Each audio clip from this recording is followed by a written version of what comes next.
Hey, everybody, welcome back to the Not So Fast podcast. I am your host, John. I am Alex. And I'm Greg. Where even Michael Myers stops his slaughter to watch us for some reason. Yeah, for like 10 minutes, and then he's like, and back to the murder. It doesn't come near us. Listen, he's got time. He doesn't have that much. Well, no, he doesn't have much time. He's like, what, 60? I thought he said it was like 80. Between you two rambling, we're running out the door. In the 2018 one, it was 30 years since the first movie, so... But wasn't he like 30 in the first... I'm about to say, wasn't he 30 he was in the like first 20 movie? in the No, he was in his 20s in the first film. Oh, was so he? he's like 50, 60. Oh, yeah. So, here's he the stops thing. taking his heart medication to watch, then he realizes he needs that shit for the murder. Here's the thing. He doesn't worry about that, man. He's a freak of nature. Really. He can teleport, you know. That's debatable. That's debatable. All right, we're not going to review Halloween Kills just yet because Greg or Alex have watched it. Yeah. I do want to get into it a little bit, though, because the box office numbers are in. Before we go into that similar situation, these two have not yet seen the new Venom film, so they're going to have to postpone that. Yeah, we're going to watch it this weekend, me and John. Yes, I have watched Halloween Kills already, and I'll just say I'm not a fan.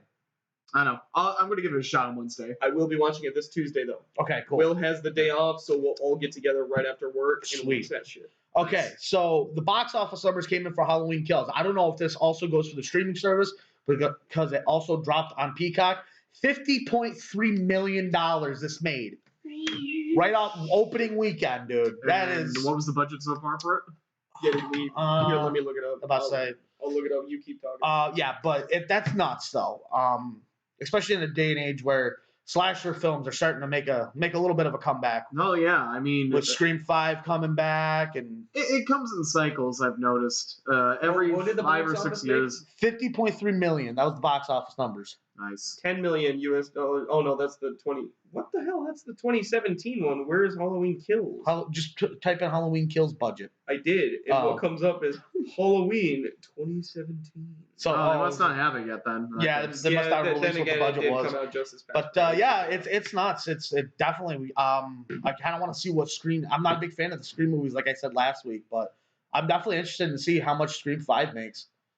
I just want to reveal your rating of Halloween Kills. Yeah. Which I hate your rating, and it makes me very... So, hold on. My rating has changed, and you're going to hate it even more. It's changed, but you're going to hate it even more. Second time? I watched it a second time, and then I went back and watched all the trailers for it. All right. It's down to a 3 out of 10 on my thing. 3 out of 10? 3 out of 10. It just felt like something was missing from that film.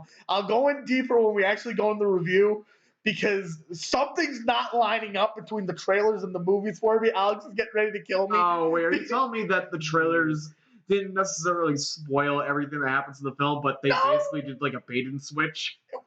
Yes. Sort of. We're not going to get into it. Thank you for not getting into it, at least. No spoilers. I'll have to see it for myself on Wednesday. Yeah. Of course. You irritate me with lowering it even further. Plus, you guys got to remember, Michael Myers was never my favorite. But I do recognize he is in that trinity of serial killers for slasher flicks that we talked about. Yeah, like Voorhees, Krueger, and Michael. Yeah. I wonder whose favorite is Michael Myers in this room. One of us, I know. I mean, you're wearing the giant "Kiss Me, Michael Myers" right across my forehead. I should have worn my Haddonfield hat. I could have worn that. And I will say this. It was shot beautifully. The story itself, I had the problem with. I bet. Is the premise from the trailer pretty much what the film is about? I am not going to go into it because I'm not going to. All right, well, anyway, let's move on to a movie that hasn't released yet. Before that, cards on the table. Favorite slasher killer? Voorhees for me. Jason all the way. Ooh, have you played the Friday the 13th game? Yes. It is so cool. I don't think many played anymore. I heard it's dead, but I haven't gone on it in a while. It's not that it's dead. It's just that it's fallen under the radar just because it was basically like a fad. Yeah. The entire it just felt like a trend. I guess would be the better, because the Dead by Daylight. It felt like a discount Dead by Daylight, where Dead by Daylight has new content coming. That it's just you're at a camp and you have to escape with the car, the boat, calling the police, or killing him with the sweater. Here's the thing: the like that's all there was to that game. Dead by Daylight and the Friday the 13th game never really appealed to me, but I can see why people play. I've seen you play it. You've had a blast. Oh yeah, I would love to do that on stream sometime. Yeah, hey, if anyone would love to see that. we can try to arrange that. We're still Yeah. trying to get our Twitch network up and running. I haven't Oh, even yeah, tried that yet. Our Twitch stream director is working on it. Yeah. Going into the next movie I want to talk about is Ghostbusters Afterlife. The new trailer dropped, I want to say yesterday or Sunday, in the midst of DC fandom. And I watched it just before you guys Is got it here. supposed to take place? It's after the supposed second to one? take place like 30 to 40 years after Ghostbusters 2. So they mentioned Egon, they mentioned Peter Venkman. They This don't follows- mention the girl all. No, this takes place in the same universe as the originals. I just want to preface, I am not a misogynist. The reason I didn't like that is because it tried too hard at being just Ghostbusters but girl power. There was actually a couple scenes I did like in that movie. Yeah, I didn't hate all of it, but it just felt like it was just trying to be gender bend Ghostbusters. Can I? One of the things I actually did like in that Ghostbusters movie was Chris Hemsworth, even though he did play the stupid, idiotic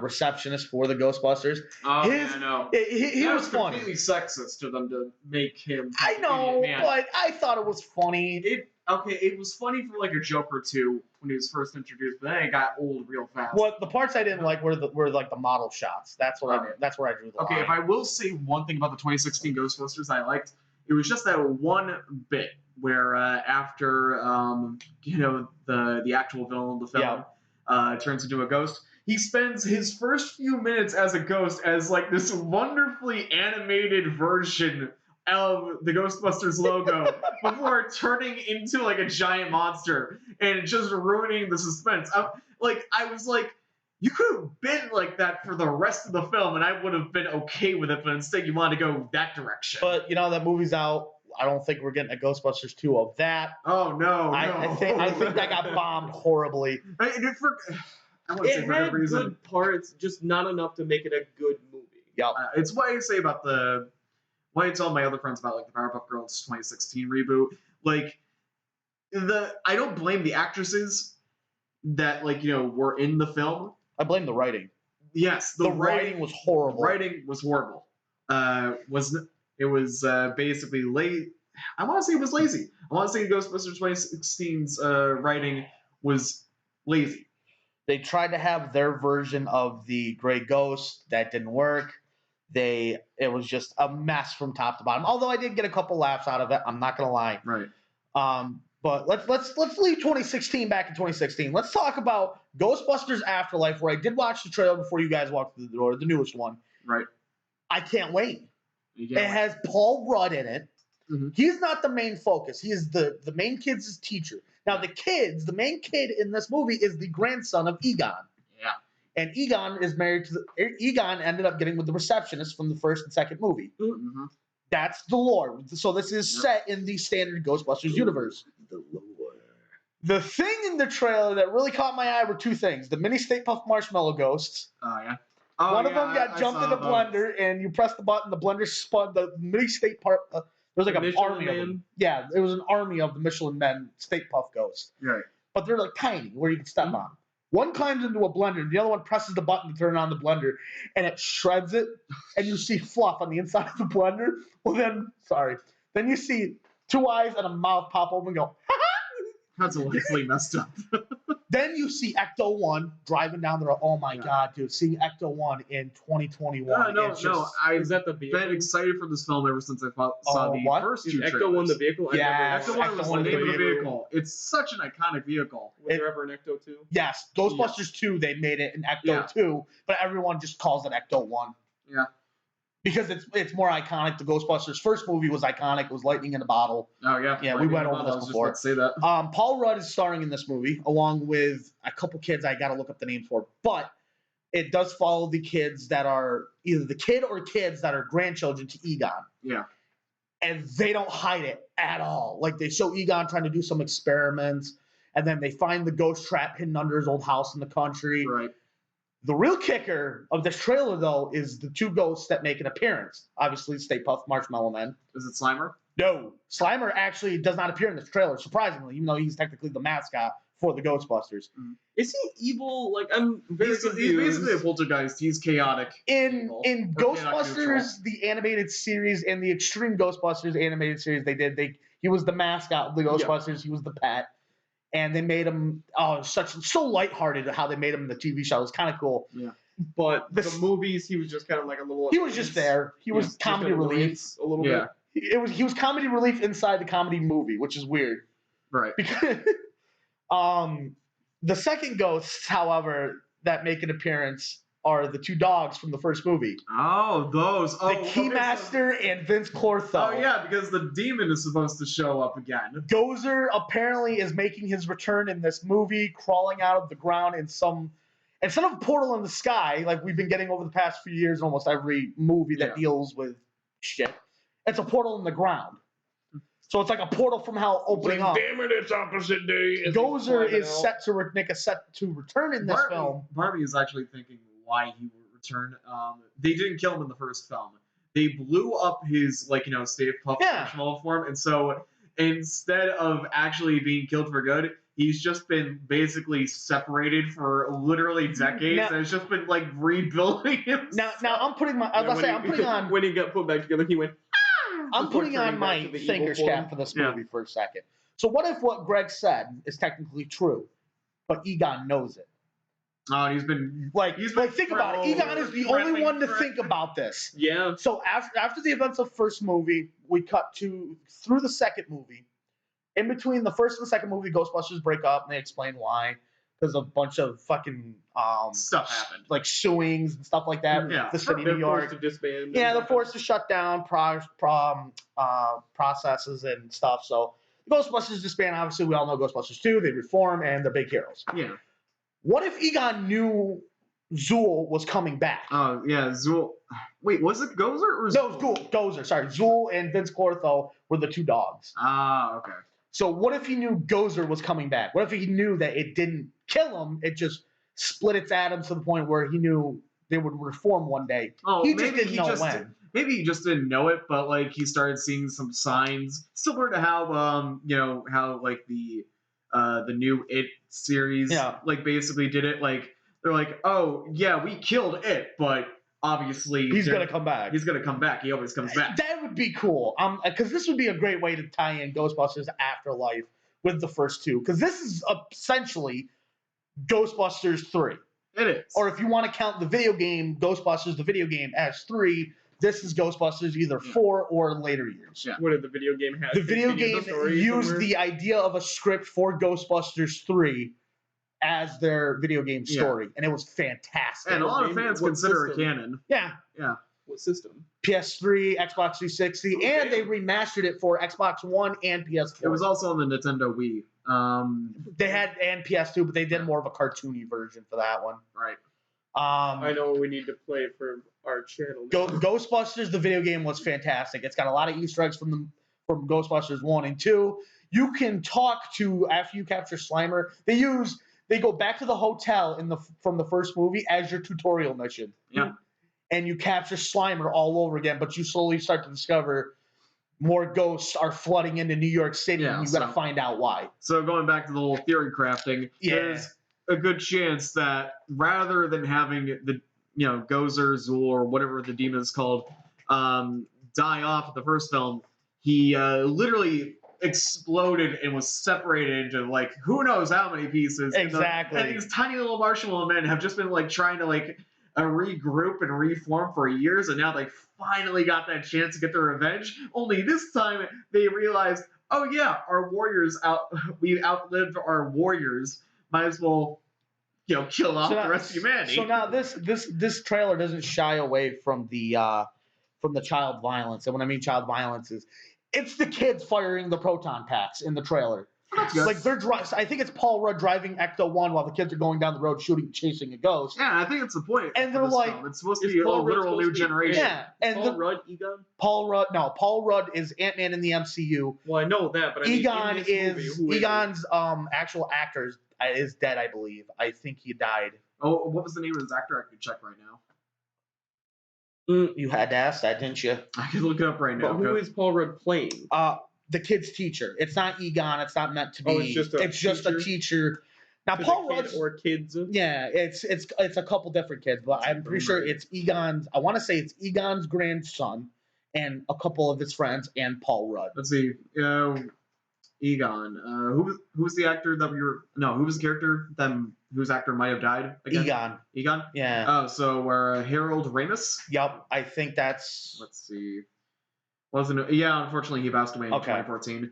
Damn. Oh yeah, that story broke the internet Yeah. because he was one of the ones that actually worked on the script for Ghostbusters 3 that was used in the video game. Yeah.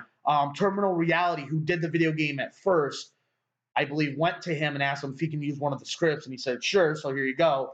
That's why people are believing that Ghostbusters, the video game, is really Ghostbusters 3 in canon.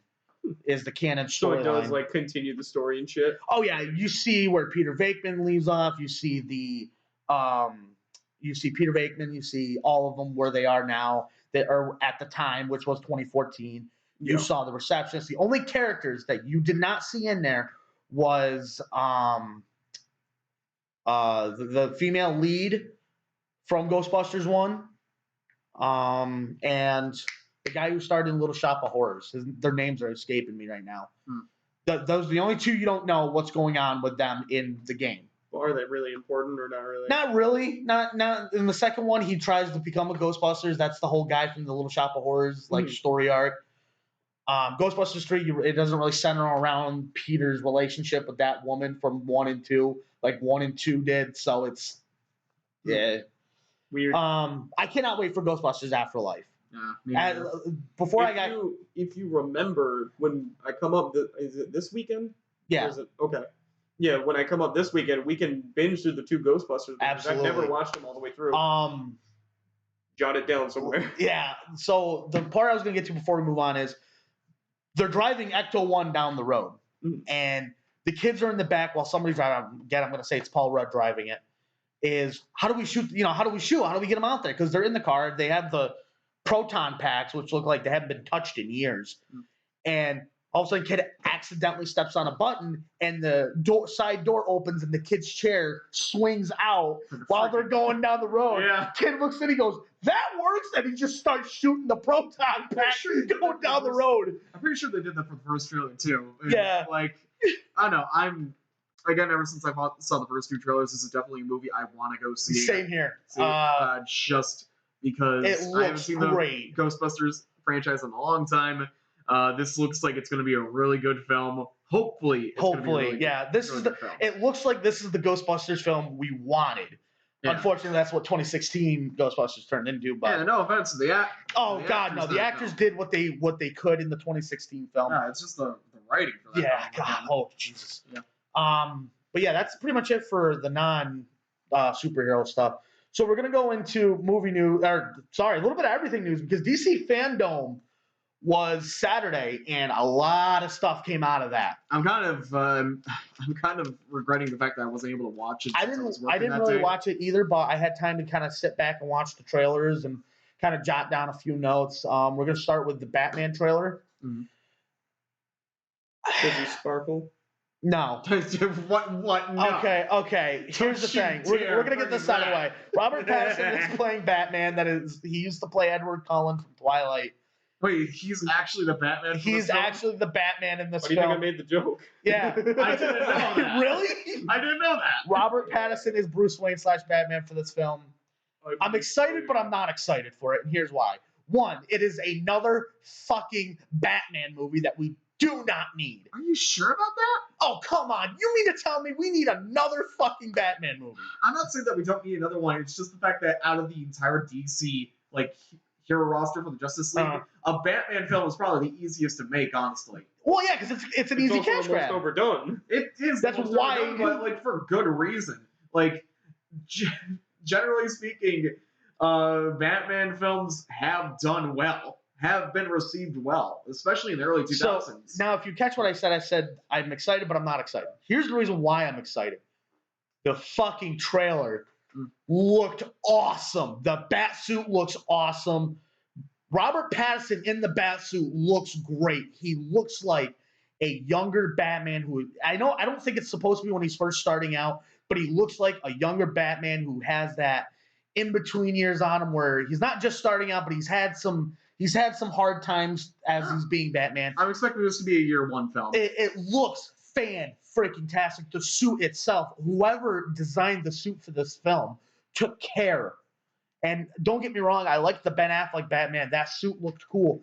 But this looks like a real life Batman suit that you would see. Bulletproof armor, gadgets out the. And the Batmobile. Holy shit. This is probably hands down my favorite incarnation of the Batmobile. Okay, I'm gonna have to see it is literally an American muscle car with a rocket engine. But the rocket engine doesn't like overshadow the design of the car. You see this, you don't say, "Oh, it's a rocket car from GTA." You see it, and you look at it like it's the goddamn Batman. Like there's kind of like that weird one with the wheels that open up. Yes, Arkham Knight Batmobile. I think you're referring to. I was gonna say Arkham Asylum, but I don't. You don't get to drive the. You don't get to drive the Batmobile until Arkham Knight. Sadly, in those video games. There's a moment where Penguin is trying to outrun Batman in the Batmobile, and Penguin's in his own car. Well, he blew up something, and he's like, "I got him! I goddamn got you!" All of a sudden, through the freaking flames like a goddamn superhero does. Here comes Batman driving right through it, coming out of a freaking jump, lands, speeds up, and slams right into the back of Penguin, flipping the car. Nice. This was just a pure superhero car chase, and I cannot wait. So now you guys see why I'm excited, but not excited for it. Who's playing Penguin? I don't know. Damn it! I gotta look.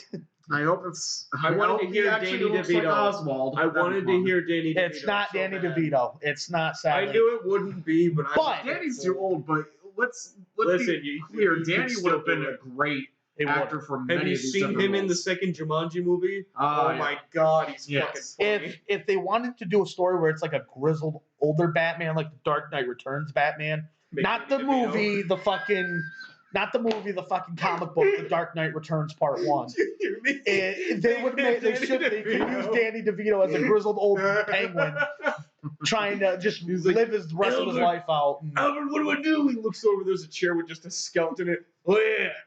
Shit. Now the trailer shows off Catwoman. Mhm. It shows off Robert Pattinson in the Batsuit and also a little bit as Bruce Wayne.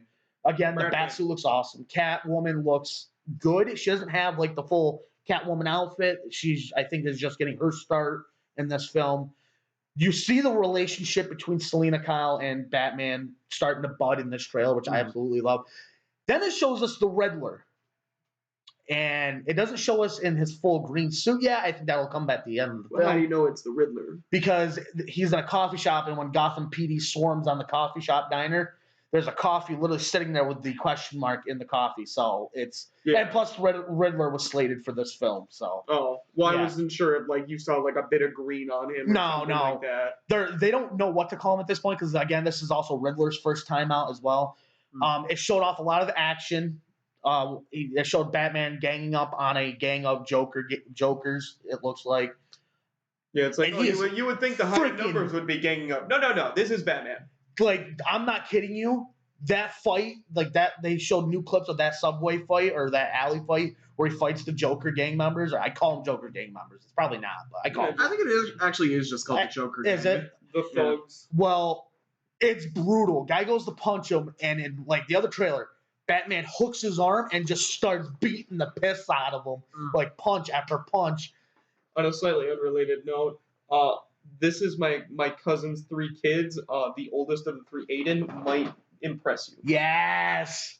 Oh, speaking to of that, to anyone who can't see, my cousin's oldest son, Aiden, is dressed as Flash. we're gonna move on to the Flash trailer because the Flash, whatever DC is doing, whoever they had hired after the whole tumult with Zack Snyder, and whatever Warner Brothers is doing, they're doing God's work. Because I will tell you right now, in all of these trailers, first of all, these trailers look amazing. In all of these trailers, the suits for the people, for the heroes, for the villains, for everybody, look fan-fucking-tastic. Well, obviously, that's par for the course. I mean, it is Warner Brothers. The question becomes, how good is the content? Yeah. In the trailers? Yeah. I'm worried about this Flash film. I'm excited, but I'm worried. And here's why I'm worried. So in the trailer, it showed what? Well, what's the basic premise sorry. of the Flash? It's supposed to be loosely based on the Flashpoint Paradox Okay, storyline, so where right it there. turns the Bronze Age of heroes into the New 52. Oh, I wouldn't say the Bronze Age. Well, it was somewhere no. near. Okay, timeline wise for comics, Bronze Age, Silver Age, Gold Age, modern comics, I thought the Golden Age came first because that was Jay Garrick Flash. all I remember is that it is called. Yeah, either it goes from bronze, silver to gold, or gold, silver to bronze. Either way, it's the Either way. Flashpoint paradox that sets up stuff that happens after Crisis on Infinite Earths to boost the DC universe into the New 52. Yeah. Or Rebirth, depending on. I think it's the New 52 because the one you were talking about, I think, was Tales from the Dark Multiverse. No. Tales from the Dark Multiverse. No, the storyline you were talking about was the Button. No. Yeah.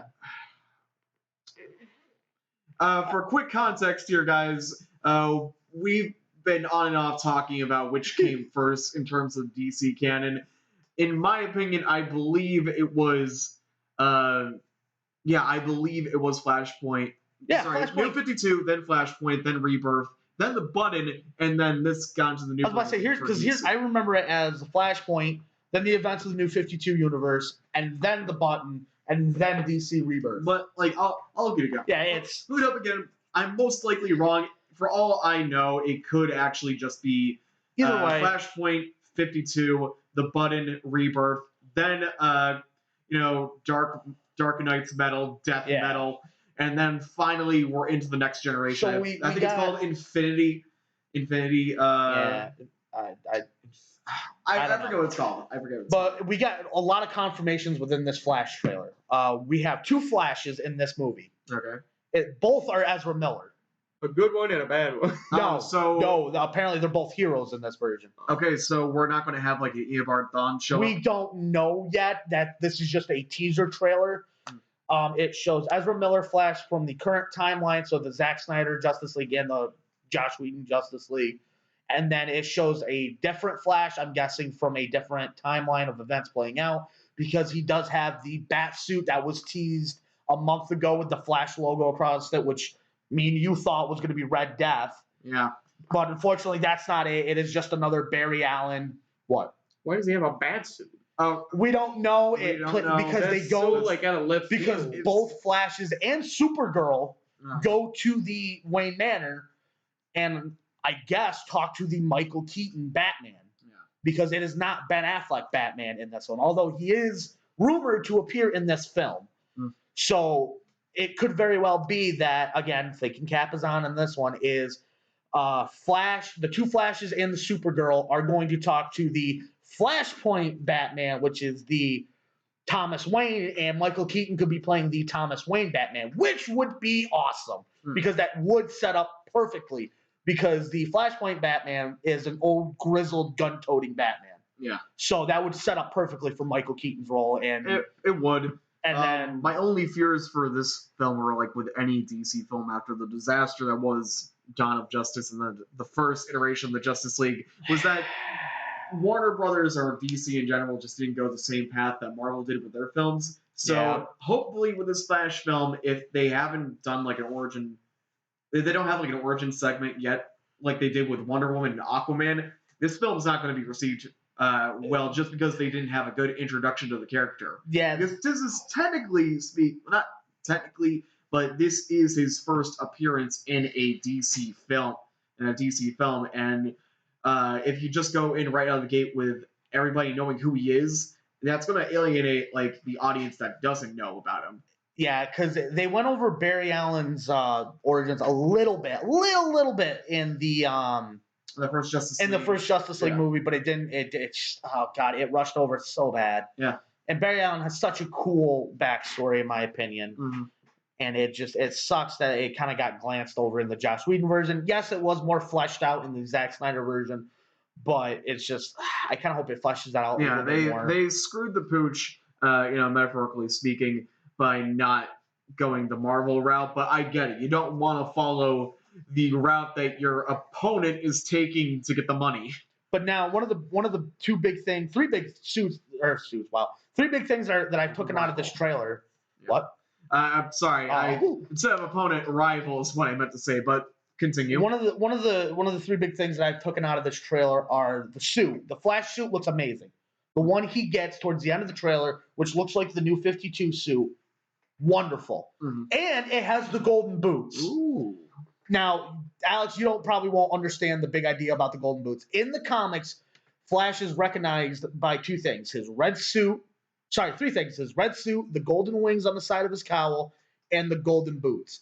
The CW show has not done the golden I was boots. going to say, I don't think the CW has No, them. season 8 he is getting the golden boots, but apparently season 8 is going to be the last season of the Flash. Which is okay. But no, the part So does that's the golden boots do something to boost his speed? no, but No, it's iconic. It's aesthetic. It's just aesthetic. purely aesthetic. Yeah. Why did it take so long to get that good aesthetic? I don't know. It looks fantastic though, and again, it looks like the movie version suit is going to take direct representation from the new 52 suit with the golden lines throughout the suit, and it looks fantastic. Right. We do see the Flash ring. Oh. Now, the Flash ring is what Barry Allen uses to store his suits in. Yeah, and the entire suit is stored in a ring. He'll basically put, like, in the comics, like, he'll take the ring out, and then there's, like, a little compartment in the ring. The ring will open up, and the suit entire will just, suit, like, parachute out. And then he'll use the super speed to get the suit and speed off. Comics, man. Now, the real question's been for years, how does he get it back in the ring? I've always assumed he just stuffs it back. Well, see, here's the thing. That's what I was thinking. Here's the thing. Like, I thought there was a funny joke of, oh, this is how really the Flash gets it back in the ring. He Where runs he around it really fast until it condenses into a small little cube and then it goes into the ring. This was a joke. Is like he leaves it out when he gets home. He takes off, changes, throws it in the dirty laundry basket, grabs another ring, puts it on, and the next time he needs it, so that way he just washes all of his suits at once, and then he stuffs them back in. He's like, all right, I'm ready for next week now. But yeah, we see the Flash ring, the golden boots, That which is is a folding job. I need to see how it's done. you know who he gets helps him? Adam. Oh. The Adam. He gets Ray Palmer to help him shove him back in. But no, we're finally getting the golden boots, which we have not gotten in CW Flash yet, and we're getting the golden boots in the movie. The suits look amazing in both the movie and the CW shows, so I can't wait for that. Right. I got to catch up on Flash CW. I haven't actually caught up on it. The Supergirl, again, is what really stood out. It's not your blonde, long hair Kara Zor-El from the comics or the CW show. This is a different Supergirl. So I'm thinking this is going to be the Flashpoint Supergirl. Okay. Because the other Flash he's with, it seems like he is a bad ending Flash where something had happened and he's the only hero left or something like that. Which has been rumored to happen a couple times in the comics. Yeah. Especially with the most recent comics. I remember Future State did a storyline with the Flash for Future State, and it's implied that the enemy in his set of comics for his lineup before they ended that future was literally one of the horsemen from the apocalypse. Ooh. Like Famine, like had basically possessed Barry or Wally, and essentially was using him to take over the Earth again and kill everyone. I gotta read Future State because What's I heard that Future version of the State. Flash called? Literally, they never gave Wally's possessed form a name, but it is heavily implied that the villain in those two comics was Famine, one of the horsemen of the apocalypse. Does he look different when he's possessed or no? I have to look at it again. I think he looks more like diminished, more crazed. Look, and that's just because of the possession. Yeah. Like, he has no control over his body. The entire story was basically around, actually funny enough that we keep talking about the dark multiverse in these podcasts. Barry had to basically do the same thing that the Batman of that negative Earth did to become the Red Death. He basically gathered all of his rogues galleries, like weapons made specifically to take down a speedster like Wally and himself, and had to go hunting after Wally, who at this point has just been like murdering every metahuman on Earth. Oh, I gotta watch I gotta read Future State because I haven't read that yet. Future State, okay, in my opinion, I know what it is. I haven't. Like 2/3 of the Future State comics, in my opinion, are great. You should definitely read them. They give like a little bit of insight of what's going to be happening in the mainline canon DC comics, because we know for a fact that the new Wonder Woman, the Brazilian, I forget her name, Yora, I believe. So. She's now being introduced into the main canon stories. Yes. Okay, I like that. Yeah, and we don't know what's happening with the other Wonder Woman, Nubia, the African American woman. Yep. She might show up later on, but definitely the Brazilian Wonder Woman is definitely coming in now. The one they have been alluding to the fact that the new Batman. Luke Fox, isn't it? Yeah, I believe it is Lucius Fox. He's currently about to be getting like his own story soon about Sweet. him becoming the new Batman. While unfortunately the events of Future State are starting to become truer and truer for Bruce Wayne in Gotham. Yeesh. Like I know that there was a storyline where Bruce himself, like for context, everyone, the Future State of Batman's story was the fact that after the events of the Joker War storyline, Gotham basically became a military state. It was under martial law and stuff like that due to this private military group seizing control of all of Gotham and immediately deciding that with their technology, they could do a better job than the Batman ever did. They've outlawed anyone and everyone who's associated with Batman, and Batman has basically got like a kill on sight, like warrant for him. Obviously, it's messed up. It's messed up. And so in Future State, Batman, without his fortune, because the Joker basically took all of that away from him, including the private group who has now seized all of his remaining assets, is now literally doing it the old-fashioned way with basically nothing involving technology whatsoever, while Gotham is becoming more and more like cyberpunk. And while this is going on, we got the new Batman who shows up, Lucius Fox. Yep. I believe it is Lucius It's Fox. Luke Fox, I think, because he's technically the son of Lucius Fox. Yeah. So to tie it up, he's coming into the story. He's apparently supposed to be the new Batman because Damian, who was supposed to take his place, chose against that, not to do that. So Lucius, as of I forget the name of the title, but either the comic has already come out or it's coming out soon. Where it's going to be dealing with his storyline about him trying to become the new Batman, while Bruce, who is an aging Batman and having lost a good portion of his assets and fortune due to the events of the Joker War, starting to come to the conclusion that his time as the Batman is going to be ending soon, or he's going to have to go into hiding for a little while. What was that? I thought the rumor was he was going to pick up a new mantle. Bruce Wayne was going to become the Dark Knight. He wasn't going to be Batman anymore, but he's still going to be tied with the Bat family at least. So it could be, and it would be a shame. It's a shame to think of Bruce not being the Batman when he has always been the Batman. And I get why they're doing it, new blood and whatever. It's what happens with comics all the time. You see it every 5 years or every decade. They try to do something new. They try to bring in a new character to take up a legacy mantle. Yeah. And it never lasts. And obviously for the past couple of years, they've been adding more people into the Bat family to take up the mantle of the Bat. There's some of my favorite people that have picked up the mantle. Obviously, Bruce Wayne is not my favorite person as Batman. I understand he's the first, and he will always be Batman. Yeah, for me, Nightwing should have been the next Batman. And I agree with that. But for me, my favorite alliteration of Batman was always Terry McGinnis. Yeah. Batman Beyond. That was always my favorite. He is technically they made Batman Beyond comics canon. Yeah. At first, he wasn't canon to the comics because he was only a TV show. He got the comics after. Yeah. But they made him canon, and in said canon of Batman Beyond, Damian Wayne is the leader of the League of Assassins. Yeah, so unfortunately, there's a good chance that Damian's joining that side again. But yeah, no, I can't wait to see what Future State has in store when I read it. I gotta read some of it. I gotta finish reading a lot of other things. But moving on to more movie news, we got Aquaman and Shazam behind the scenes. Apparently, Aquaman 2 Black Manta is coming back as the main villain, and he's getting it.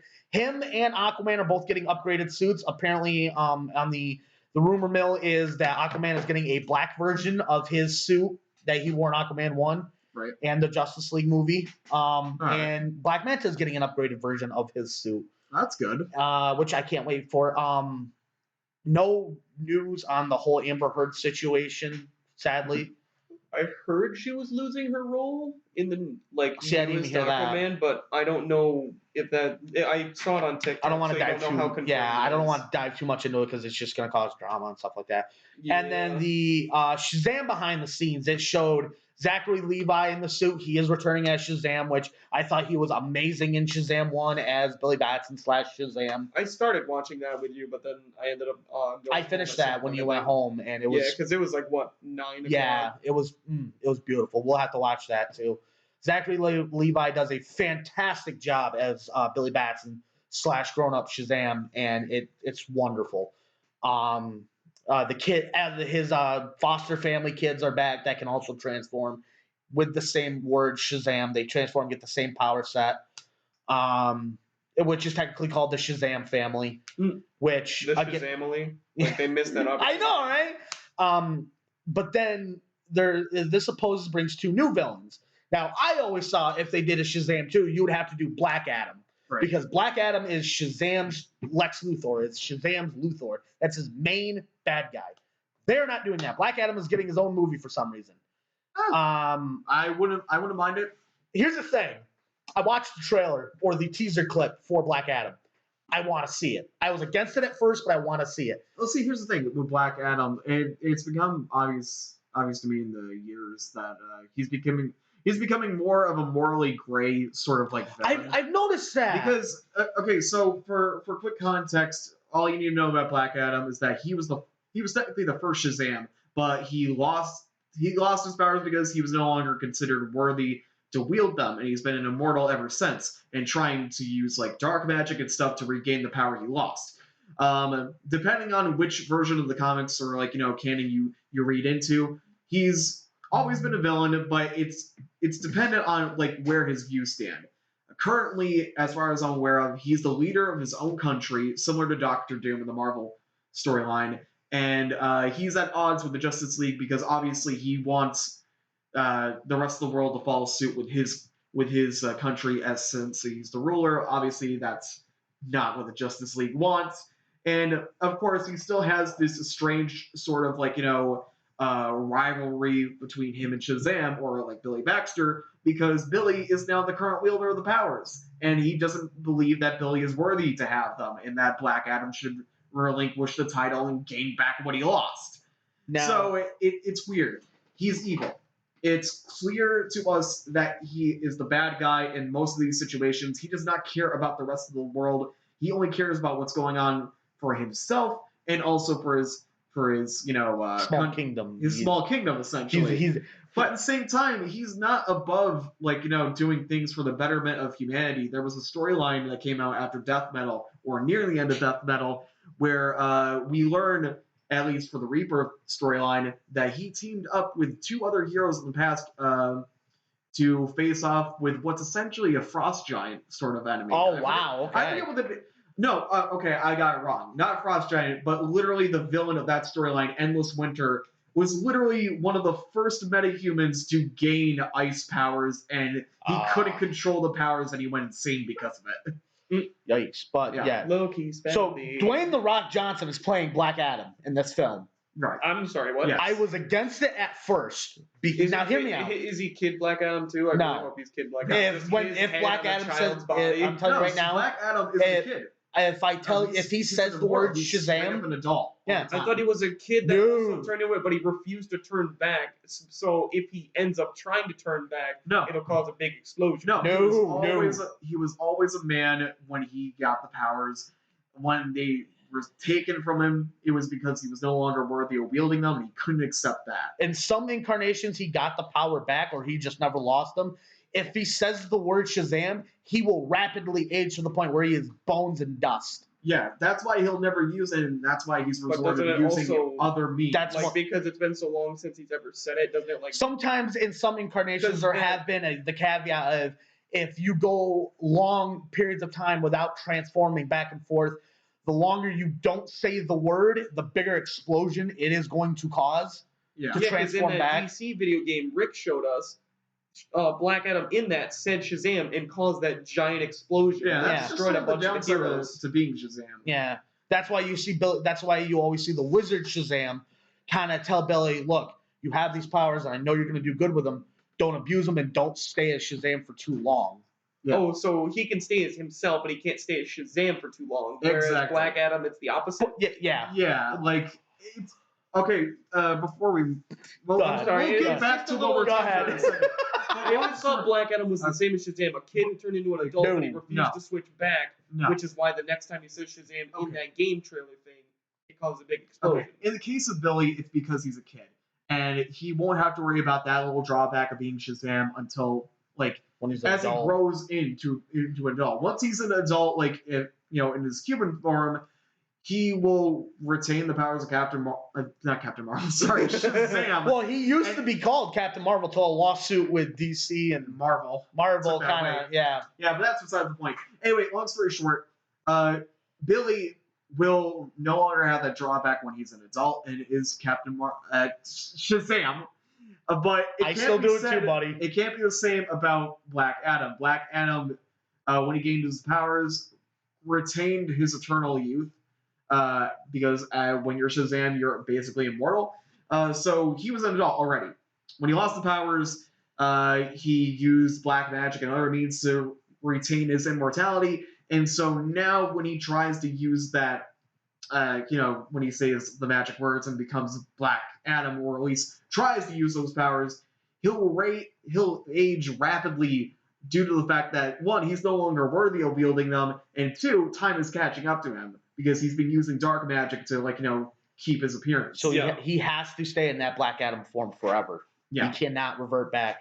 Because there was Oh, one. okay. So even though that he's grown up, there is still a Black Adam and Shazam form. Yeah. Yeah. So it's still technically a transformation, just not as drastic when they're grown. So here's the thing. They did a wonderful movie. DC did an animated movie, Shazam and Superman versus Black Adam. I don't know if you've seen. If I you've don't think seen I've it. seen it. I don't think I've seen it. Look it up. Actually, it's really cool. They do get Black Adam to say Shazam again, and the lightning hits him. You see it, and it's beautifully animated. He is rapidly aging from a 30-year-old man to Basically, a dead carcass, yeah, and pretty he much. just turns to dust. Yeah. Jesus. That being said, let's move on. Yeah, the suits obviously in Shazam, Fury of the Gods look amazing. Yeah. Shazam, the villains for Fury of the Gods are, oh god, I cannot remember. It's not Black Adam. It's not. It's not going to be Black Adam. It's No. obviously going to be. But now let's talk about the Black Adam trailer. Now here's what I'm worried about for the Black Adam movie. It's trying to throw in too much at once, much like the Justice League did. Right. The teaser trailer showed the actor for Hawkman, the actor for Dr. Fate, the actor for Cyclone, and the actor for Atom Smasher.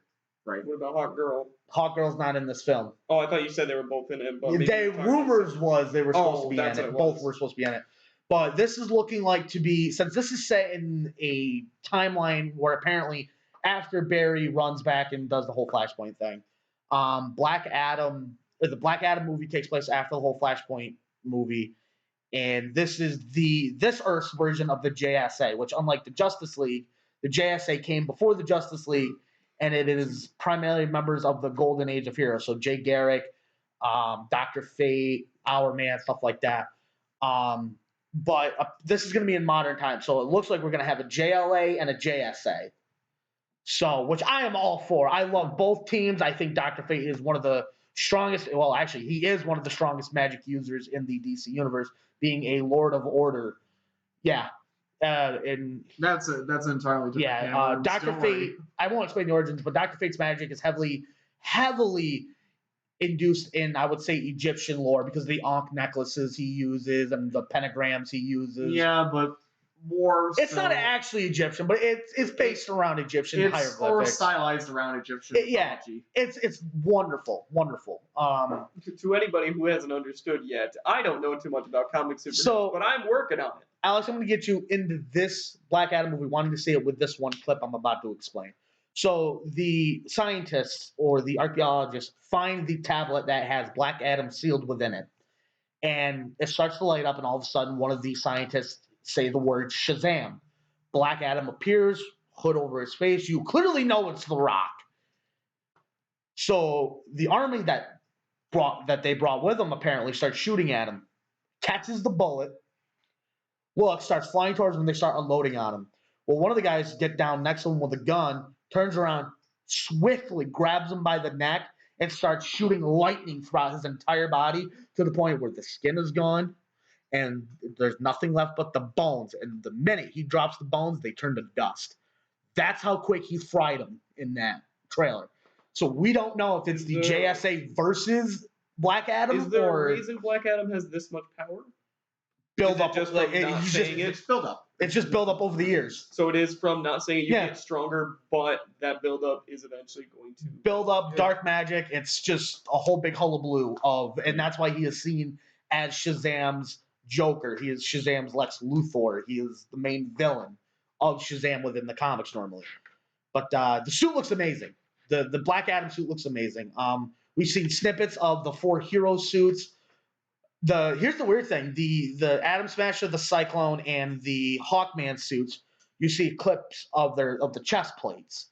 The Dr. Fate, though, it shows the helmet a little bit, and it's fantastic because the powers of Dr. Fate are tied within the helmet of Fate. so it's not the person that has the power. No, it's the helmet. So whoever puts on the helmet is automatically possessed by the Lord of Order. I forgot the name, and you basically have magic powers that rival just about everybody else in the DC canon, except for the higher powers, such as gods and stuff. Yeah.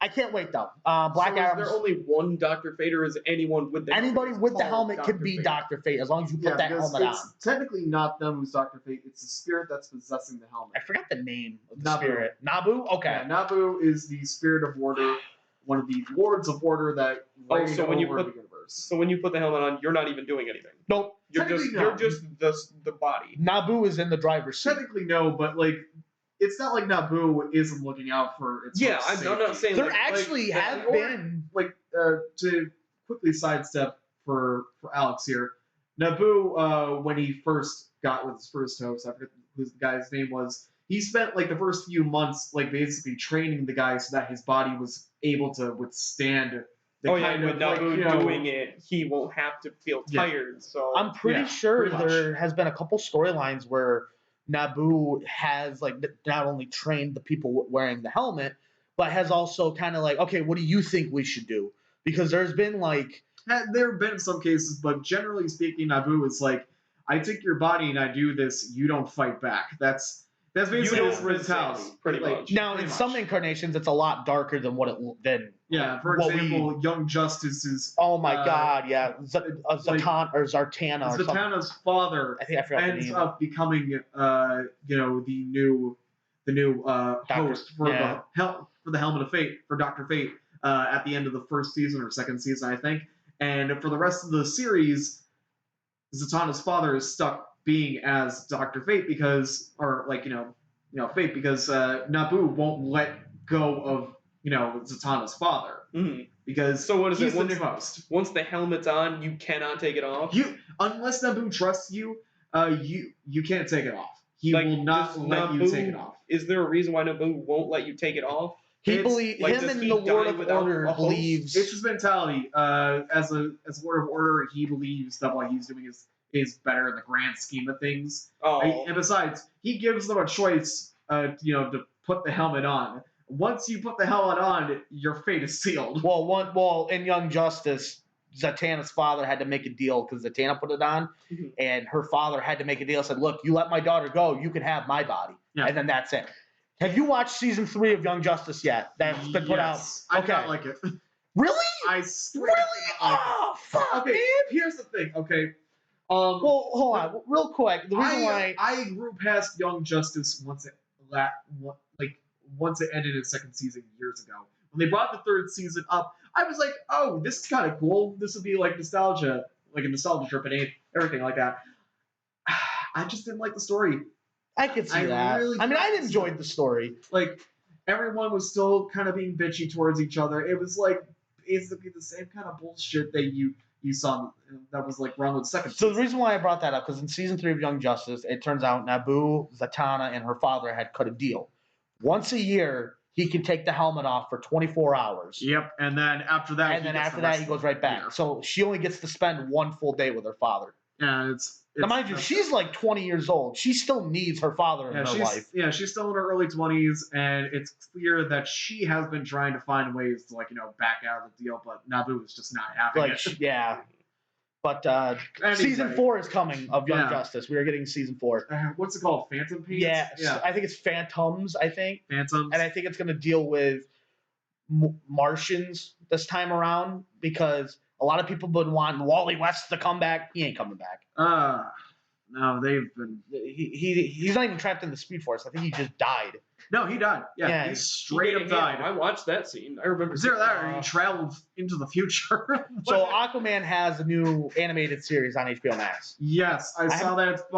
It's being animated by the same guys that did the the new Thundercats cartoon. I will give Is it good? I have not seen it yet, so I can't say. Oh, I didn't know if you saw the it. Thundercats cartoon is just a straight up comedy. The only thing going for it, in my opinion, is that when it wants to be animated, really good and real fluid, they will do. I saw bits and pieces of that Thundercats cartoon. Have you guys seen the original Thundercats? Yes. I watched either all of or just about all of it with my I didn't see the original. I couldn't get into it. He had the entire series on DVD because we used to watch it on Boomerang. But it's such a good Thundercats series. has a similar relationship to viewers like He-Man did, where you didn't care that it was essentially a glorified toy commercial because that's what it was. No. Yeah. But the people that wanted to do a story, when they wanted to do a story after a few seasons, they would get into a story and they would just run with it, and they didn't really worry about what would happen to it because they knew eventually it was going to end, but they just wanted to continue with it. And Thundercats storyline had the original 1980s cartoon had a really good story. I want to go across a bit of the first episode or just one specific part of the original one. Tell me if the remake does the same thing.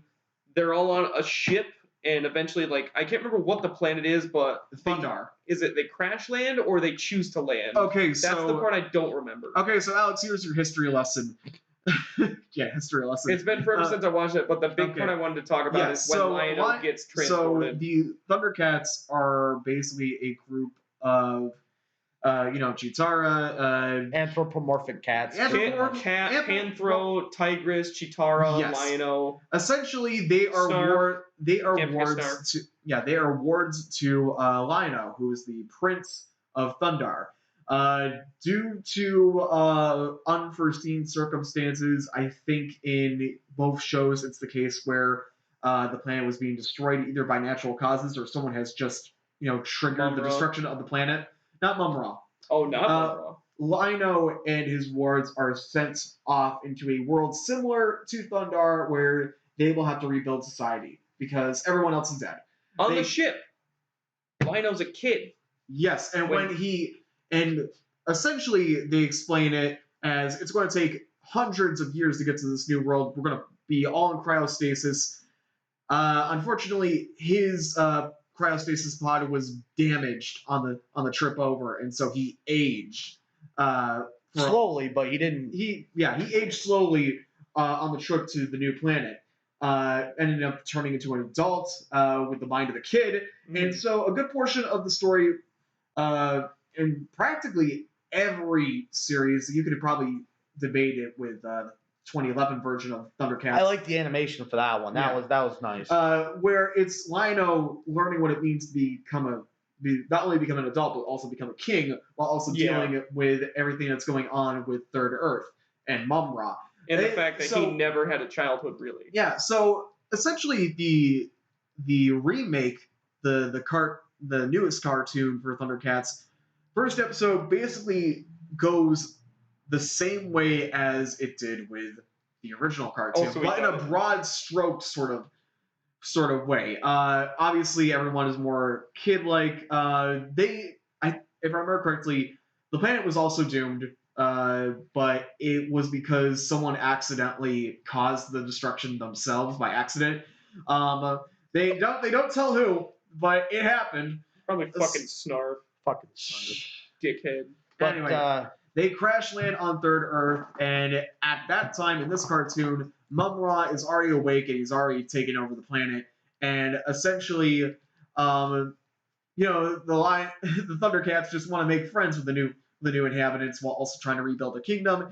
Mum-Ra is not having any of that, and essentially a rivalry is formed between the two groups. Obviously, you can tell in these first few episodes that the cats are in way over their heads.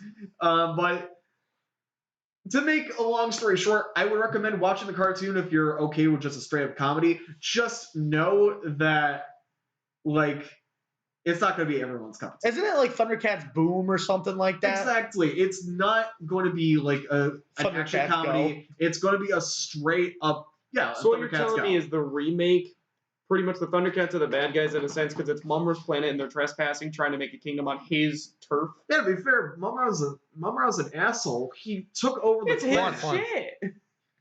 Oh yeah, you're going to say It's his shit. yeah, but he basically enslaved the rest of the planet. I mean, what they're doing is coming in and trying to fucking, well, unintentionally fix things. All right, all How right. rude of them to butt their noses in him. Anyway, Alex, if you want. They're licking themselves all over his planet. What are you talking about? Anyway, Oh wait, you're. Oh, never mind. I'm arguing with the wrong person. Anyway, Alex, I would suggest watching it if you want to. Just be warned that is a straight up comedy, and it's not going to be everyone's cup of tea. I ended up watching for like the first two seasons, If it doesn't really but then I have much dropped of off a, it. if it doesn't really have much of a plot to it, I probably won't watch No, it. it's practically a slice of life comedy. If it's something like how Steven Universe or Star Wars Evil grabbed me, like the stories in there is so deep. I don't know what it is. Like I know it's just a kid's show. If you're looking but for a the story to it serialized was story, so you're not weird. gonna. If you're looking for a serialized story, you're not gonna find it with the Thundercats. All right, so moving on out of the Thundercats litter box. Ugh, buddy. I watched you shit in that corner. You better clean that before you leave. I'll try. Jesus. Moving on. We got our Yeah, it's a first doozy. artwork look at the Batgirl suit and the Blue Beetle suit for their respective movies, and they look good. The artwork, it's artwork, so we don't know what it's actually going to look like until we get stills of the CGI photos. But they do look good. Right. I'm a big fan of the Jaime Reyes Blue Beetle coming out of Batman Brave and the Bold and Young Justice, where he comes in season 2, and he has more of a role in Batman season 3 as well, or Young Justice season 3. Now, one of the bigger stories coming out of the animated side of DC fandom, Batman's getting a new animated series, and it's looking at to be the spiritual successor of Batman the Animated Series. Oh yeah, I've heard about this. Batman Caped Crusader is being worked on by J.J. Abrams, Bruce Timm, and Matt Reeves. Okay, So I'm in the middle of watching Batman the Animated Series right now. I've never watched it when I was a kid, so I'm watching it now. it's definitely a good. The entire it's a really good series is show. on HBO Max, and I'm sitting through it. I'm having a blast. Again, me not being the big Bruce Wayne Batman fan, but I do love, this the animated series so far. I'm getting a kick out of it. Like the animated series is just really good. Oh yeah, Really good. it doesn't make Batman look like he's the end all be all of heroes in that one. It makes him look like an actual human. Like he can make mistakes. He can do good, but also make mistakes in the long run, and he also learns from said mistakes. And that's the case for a lot of the characters in the animated series. They're portrayed as who they are, but also in a more human light. I think that's why I like the Superman animated series and the Justice League animated series. It's because they do try to show these characters. Yeah, they have godlike powers, but they're also still human. They also have lives. They have loved ones. They have people they want to see outside. Exactly. And that's why I like the animated verse so well. It's because they do take the time to say, hey, these may be heroes, but they got a life. They got shit to do too. One of my favorite. Who's mowing their lawn? One of my favorite. Flash. He can get done quicker. He just uses a sickle. No, he uses the old time push mowers with no motor. Like from Ed, Edd n Eddy. I just keep imagining that, except the grass blades get stuck in the blade wheel while he's going super fast and he gets fucking tripping. Hey, he's got rapid healing. He can heal, am I right, guys? Yeah. My So that's it. When he goes skidding on the ground 500 miles an hour. But my mind went a totally worse route. What if he's mowing a little too close to a sidewalk? he just mows the sidewalk. Oh, hey, Blades, Black Adam, how you doing? blades are completely fine, but it's the concrete that's ripped up. I could see that happening. Being Yeah. him, the amount of But, force he can push. One of the people that they actually focus on for their lives outside of being a superhero in the Justice League. Batman. No, it's John Stewart. They did focus a lot on John Stewart outside of the being a hero, and it's wonderful. He's from a small neighborhood. He joined the army, but he ended up becoming a Green Lantern. Everybody in his neighborhood knows he's a Green Lantern. Yeah, he doesn't make it. He doesn't make it like. It seems like the Green Lantern Corps aren't the kind of heroes to hide their. The only two, they're essentially a galactic police force. The only Why two, would you keep your the only two I secret? believe that hide their identities are Kyle Rayner and Hal Jordan. Those are the only two. And that's only because of like what their careers were before they got chosen to be like a Green Lantern. But John Stewart lives in a small neighborhood. He's got kids that look up to him.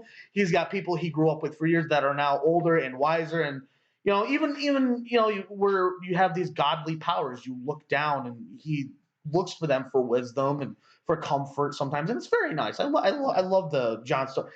Fun fact: before Hal Jordan and before Kyle Rayner, John Stewart was the first Green Lantern I was introduced to because of that cartoon. Yeah. But Can't say the same for me. I think my first Green Lantern was Hal Jordan. Oh, was it? Yeah. Moving on, but Static Reemergence, and I'm not saying that's the name of the movie that's coming out. Is it a Static Shock film? It is. We are getting a live action. We are getting a live action Static Shock movie, but from what DC Fandom has come out with, apparently Static is getting a reemergence. He's getting the new live action film. He's coming back bigger and badder in the comics. Okay, so they're going to try and bring this character back into the forefront. Which they're pretty much grabbing that defibrillator, zapping him, and then he's gonna be like, "Oh, cool." Which we can zap everybody else. We can thank HBO Max for that, because when HBO Max launched, it got the Static Shock TV show. Yeah, John. And that's fantastic. I love that show. But I love Static Shock. I'm glad he's getting the love he deserves. He was put in Young Justice Season 2 at the end, but now he's got a more prominent role in Season 3, being a student to Black Lightning, which I absolutely love. Black Lightning is also a good hero. Is Black Lightning the one that can't speak? No, it's Black Bolt from Marvel. God, they're so similar. Let's see what else we got here. So we're gonna jump into some video game news now as part of the DC Fandom. Actually, no. Yeah, we're gonna finish off DC Fandom with the Suicide Squad Kills the Justice League and the Gotham Knights trailer that was released during these. So the Gotham Knights. That's the name of it? Suicide Squad Kills the Justice League?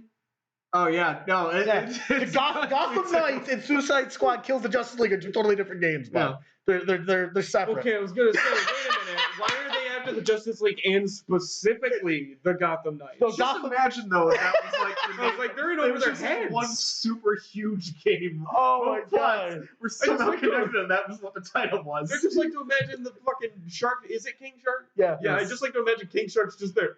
And then just the rest of them are just like, all right, now what do we do? And the Justice League's just looking on a big monitor at them, just doofing off. And just like, are they really trying something here? No, I can picture Han. All of a sudden, cuts the Flash, looking at everyone else, goes, "You guys are threats, right? You're not fucking with me here." Just see Harley Quinn in the background, just holding a bat, looking like an insane asylum reject. So I don't even know the rest of the Suicide Squad. I want to talk about the Suicide Squad Kills the Justice League game trailer first. It looks like this is going to be an Avengers type situation where you can play as four of the characters, and you're going to be able to level up, take on enemies, stuff like that. The real thing is, this is a story trailer. Apparently, the Suicide Squad gets their gadgets, their weapons from Gizmo. Oh, okay. And he's not little kid Gizmo. Yeah, he has a he's an beard. adult. He has. Oh, you've seen it. He's still bald. I didn't see the trailer, but I saw a picture of it. I was That's like, good no enough for me. way. Full beard, still bald, mind you. Still bald. He still has the goggles. And he is wicked short still. Is he like, really? I only saw a picture of the face. He's flying on a jetpack in the trailer, right? And when he lands, he is fucking short. Like, he is still child size. Like Peter Dinklage? This man could get full off a Happy Meal short. Like, seriously. Did they get Peter Dinklage? No. Why couldn't that one? This is a video game. Missed opportunity. Gizmo obviously It's gives always them gonna work all for of their Gizmo. gadgets and stuff, and obviously he's working under Amanda Waller, who does make an appearance in the trailer. Right. The big things coming out of this that I was excited for, I did not know this until I found it on TikTok, then I did a little bit more research. Samoa Joe, who is a wrestler, who I'm a fan of, is voicing King Shark. Oh, that's nice. And I was so happy about that. So that made me look into the other voice actors. Deborah Wilson is voicing Amanda Waller, and Tara Cook, Tara Strong. Sorry. Tara Strong. Tara Strong, the woman herself, is voicing Harley Quinn. She has voiced Harley Quinn, Batman the Animated Series. I want to say she voiced her in the Arkham games. And I want to say she voiced just about our childhood.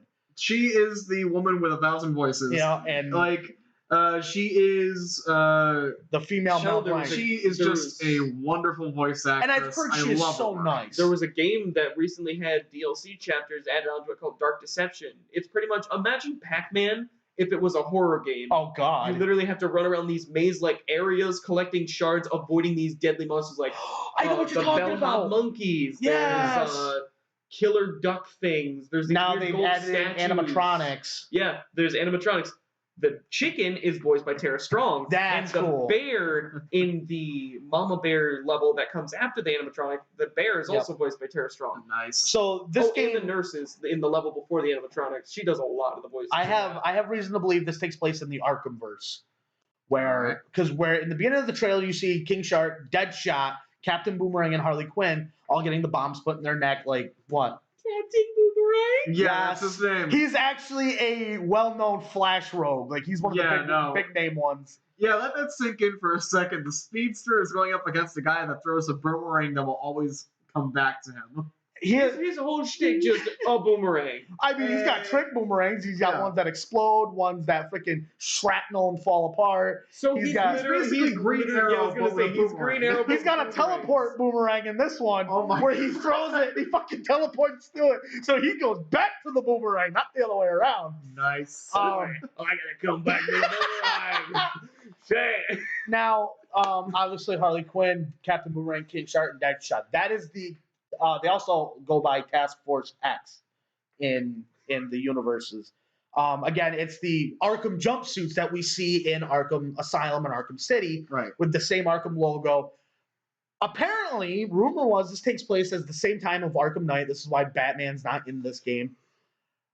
And apparently, Brainiac has invaded the Earth. Oh, okay. And let me guess, he's basically brainwashed the Justice League, and so now it's up to the Suicide Squad to go after him? Just Superman. Okay, that's worse. That's way worse. In the trailer, it shows Green Lantern, who is not, you can tell he's not taking over, because when they show Superman, he's got purple eyes and these like purple veins going out the side of his face. Right. He's being brain controlled by Brainiac. Okay, so Alex, you're obviously looking at me like, how could that be any worse? Of all the Justice League. Think about a Superman that has no restraints. No, just think about Superman in general. What do you know about the guy? What do you think he can do?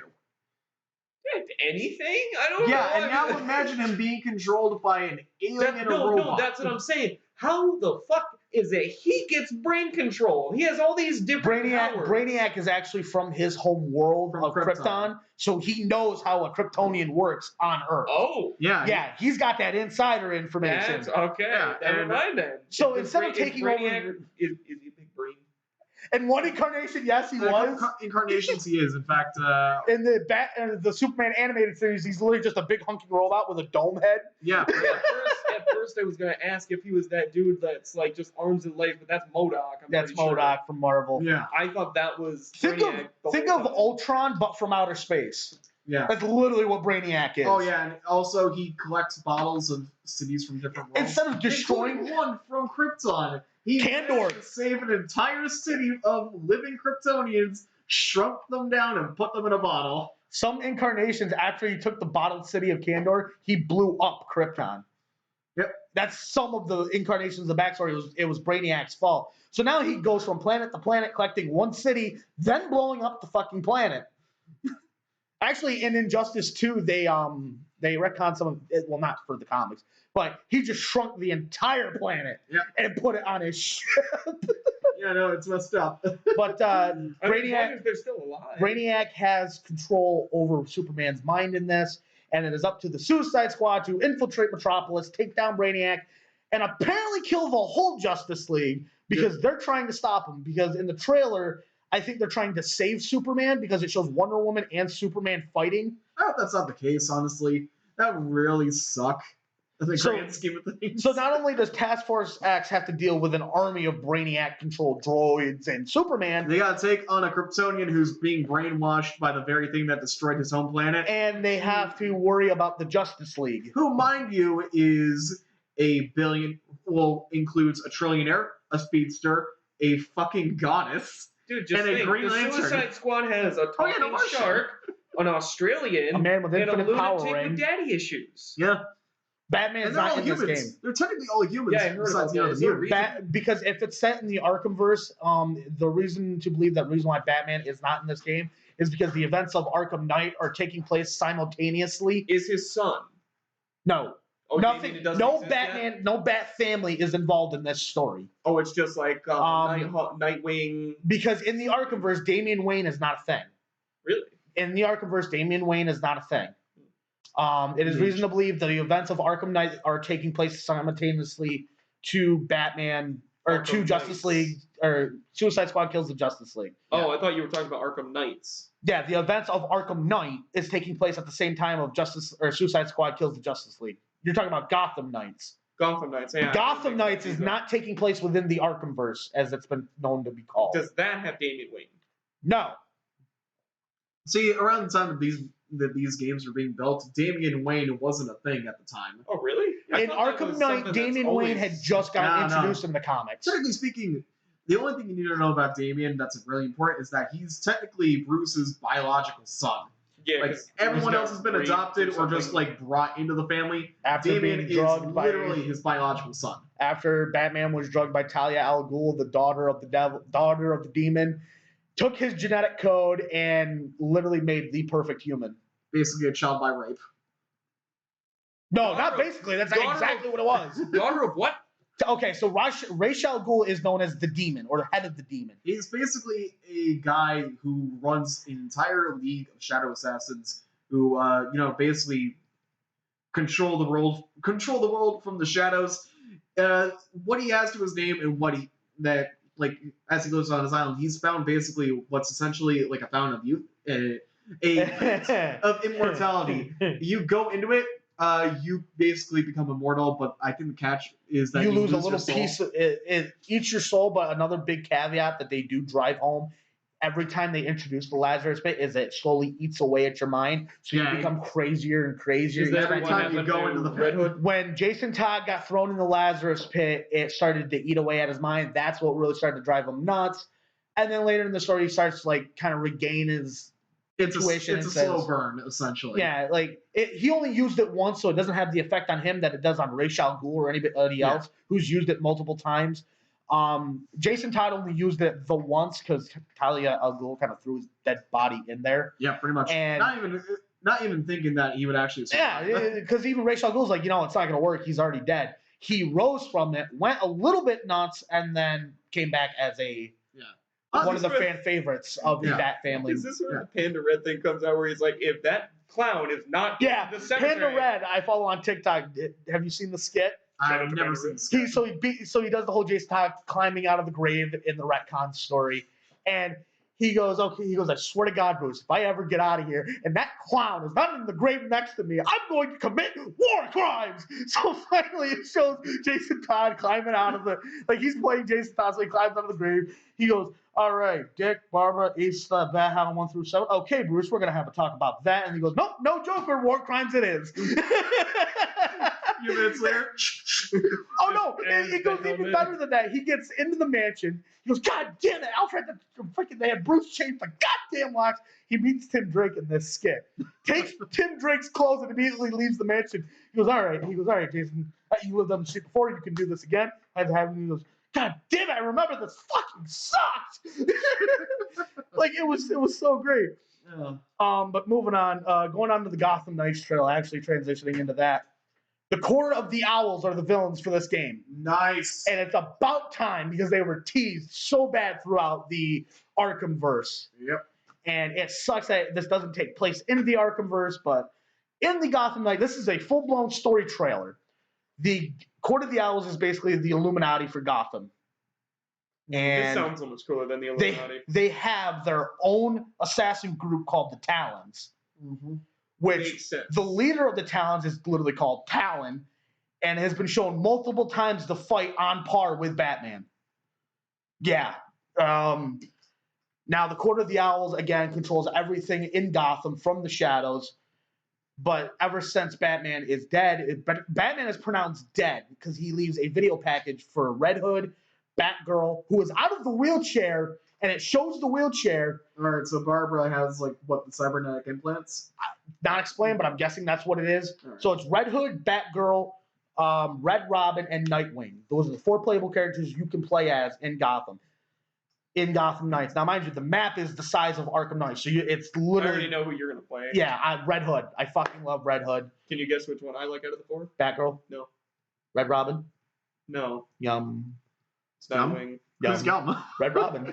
Oh wow. I mean, he is by now. You So know I'm a big fan of Teen Titans, man. Nightwing. Is Red X a real thing or is that Teen Titans only? it was a Teen Teen Titans Titans. only, No, but they made him canon. they They made him made him canon canon. in the comics, and they gave him a cool cybernetic suit. I'll have to show you. Is it Dick Grayson? We don't know No, who it is. It's not Dick Grayson. It's definitely someone else. But Teen okay. Titans teased it I can't as remember, Jason Todd. wasn't the reason so Robin could do things for Slade behind the scenes? Yeah. For Teen Titans? He didn't tell the original okay, team. so 2003. You had to ask that, didn't you? I'm sorry, dude. But like, I'll make as this soon as short. you said Nightwing, I was like, wait a minute. I'll try to he make- had another name. Okay, I'll try to make it short. Essentially, yes, the Red X personality was something that Robin had made in the 2003 cartoon to get closer to Slade to figure out what his plans were. Which almost worked. What Robin didn't suspect was that someone infiltrated the tower, took the Red X suit along with the weapons that went along with said suit, and started running around as Red X.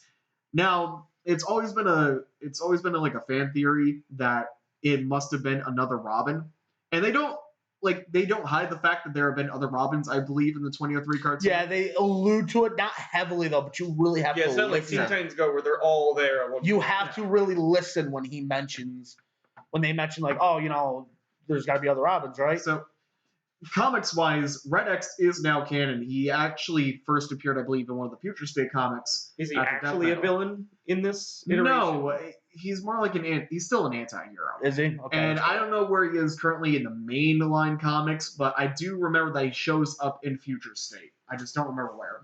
It was alluded to for the longest time by fan theory that Jason Todd was Red X in the 2003 Titans.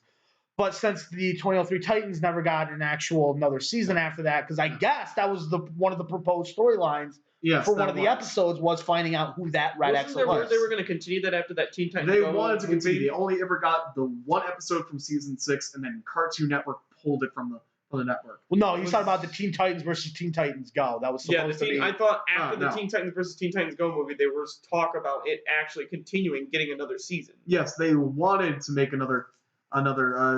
they wanted to make another season. When the movie for Teen Titans Go came out, there was obviously the little ending credits scene where the original Titans came back, and for the longest time, it was always thought that if the movie did well, that 2003 Titans would Which get the another movie season. did do well from what I've seen.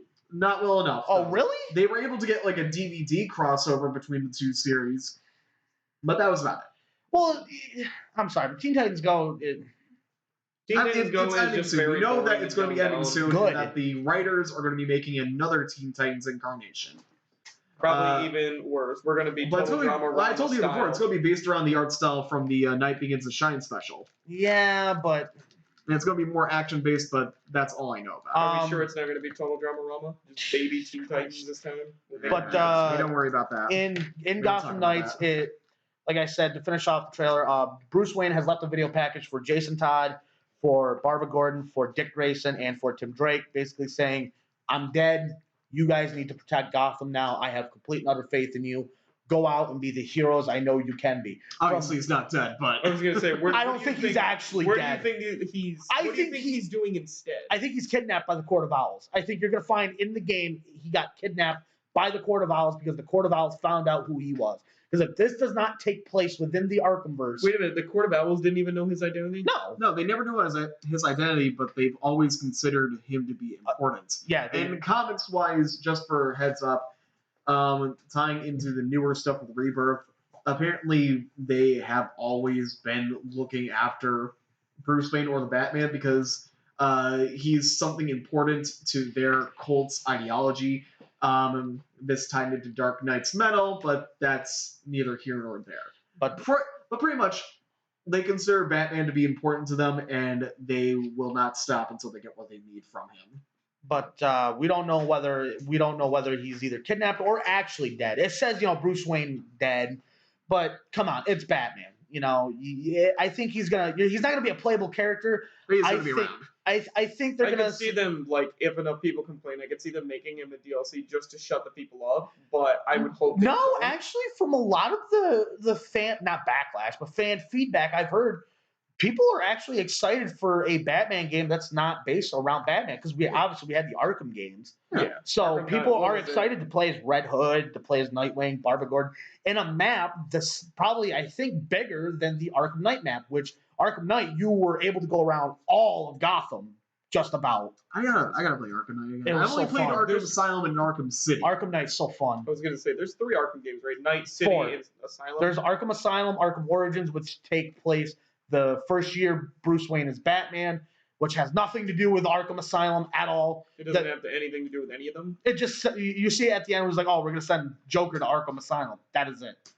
That's And the then- only part it ties into the Yeah, rest. and then Arkham City, which takes place, I want to say, 2 years after the events of Arkham Asylum, and then Arkham Knight, which takes place 3 or 4 years after the events of Arkham City. Right. And then it's just Gotham Knights, I believe, if it does take place within the... No, it doesn't, because if you got the protocol ending of Batman Arkham Knight, it showed Bruce Wayne destroying the mansion, destroying the Batcave. He is done with Batman forever in the Arkhamverse at the end of Batman Arkham Knight. Why does he destroy his house? Because it came to light that being Batman was more of a threat to Gotham than not being. Because the whole reason why the Arkham Knight and Scarecrow took over Gotham was because of Batman. Yeah. And that's the thing that I was trying to get at earlier with what's going on in the comics. Batman is basically a reactionary idea, and that as long as he is around, villains are going to show up. It's essentially the same thing that happened with Goku in Dragon Ball Z. He knew that as long as he stayed on Earth, more and more stuff is just going to keep happening, no matter what he does. But yeah, no, he decided it might be best to just step down for a while. But you could easily argue that people are still going to come around. Oh, yeah, absolutely. Someone's going to take over the mantle and just going to cause a problem all over again. That's just how it goes. So it also, the trailer also showed massive free roam in this area.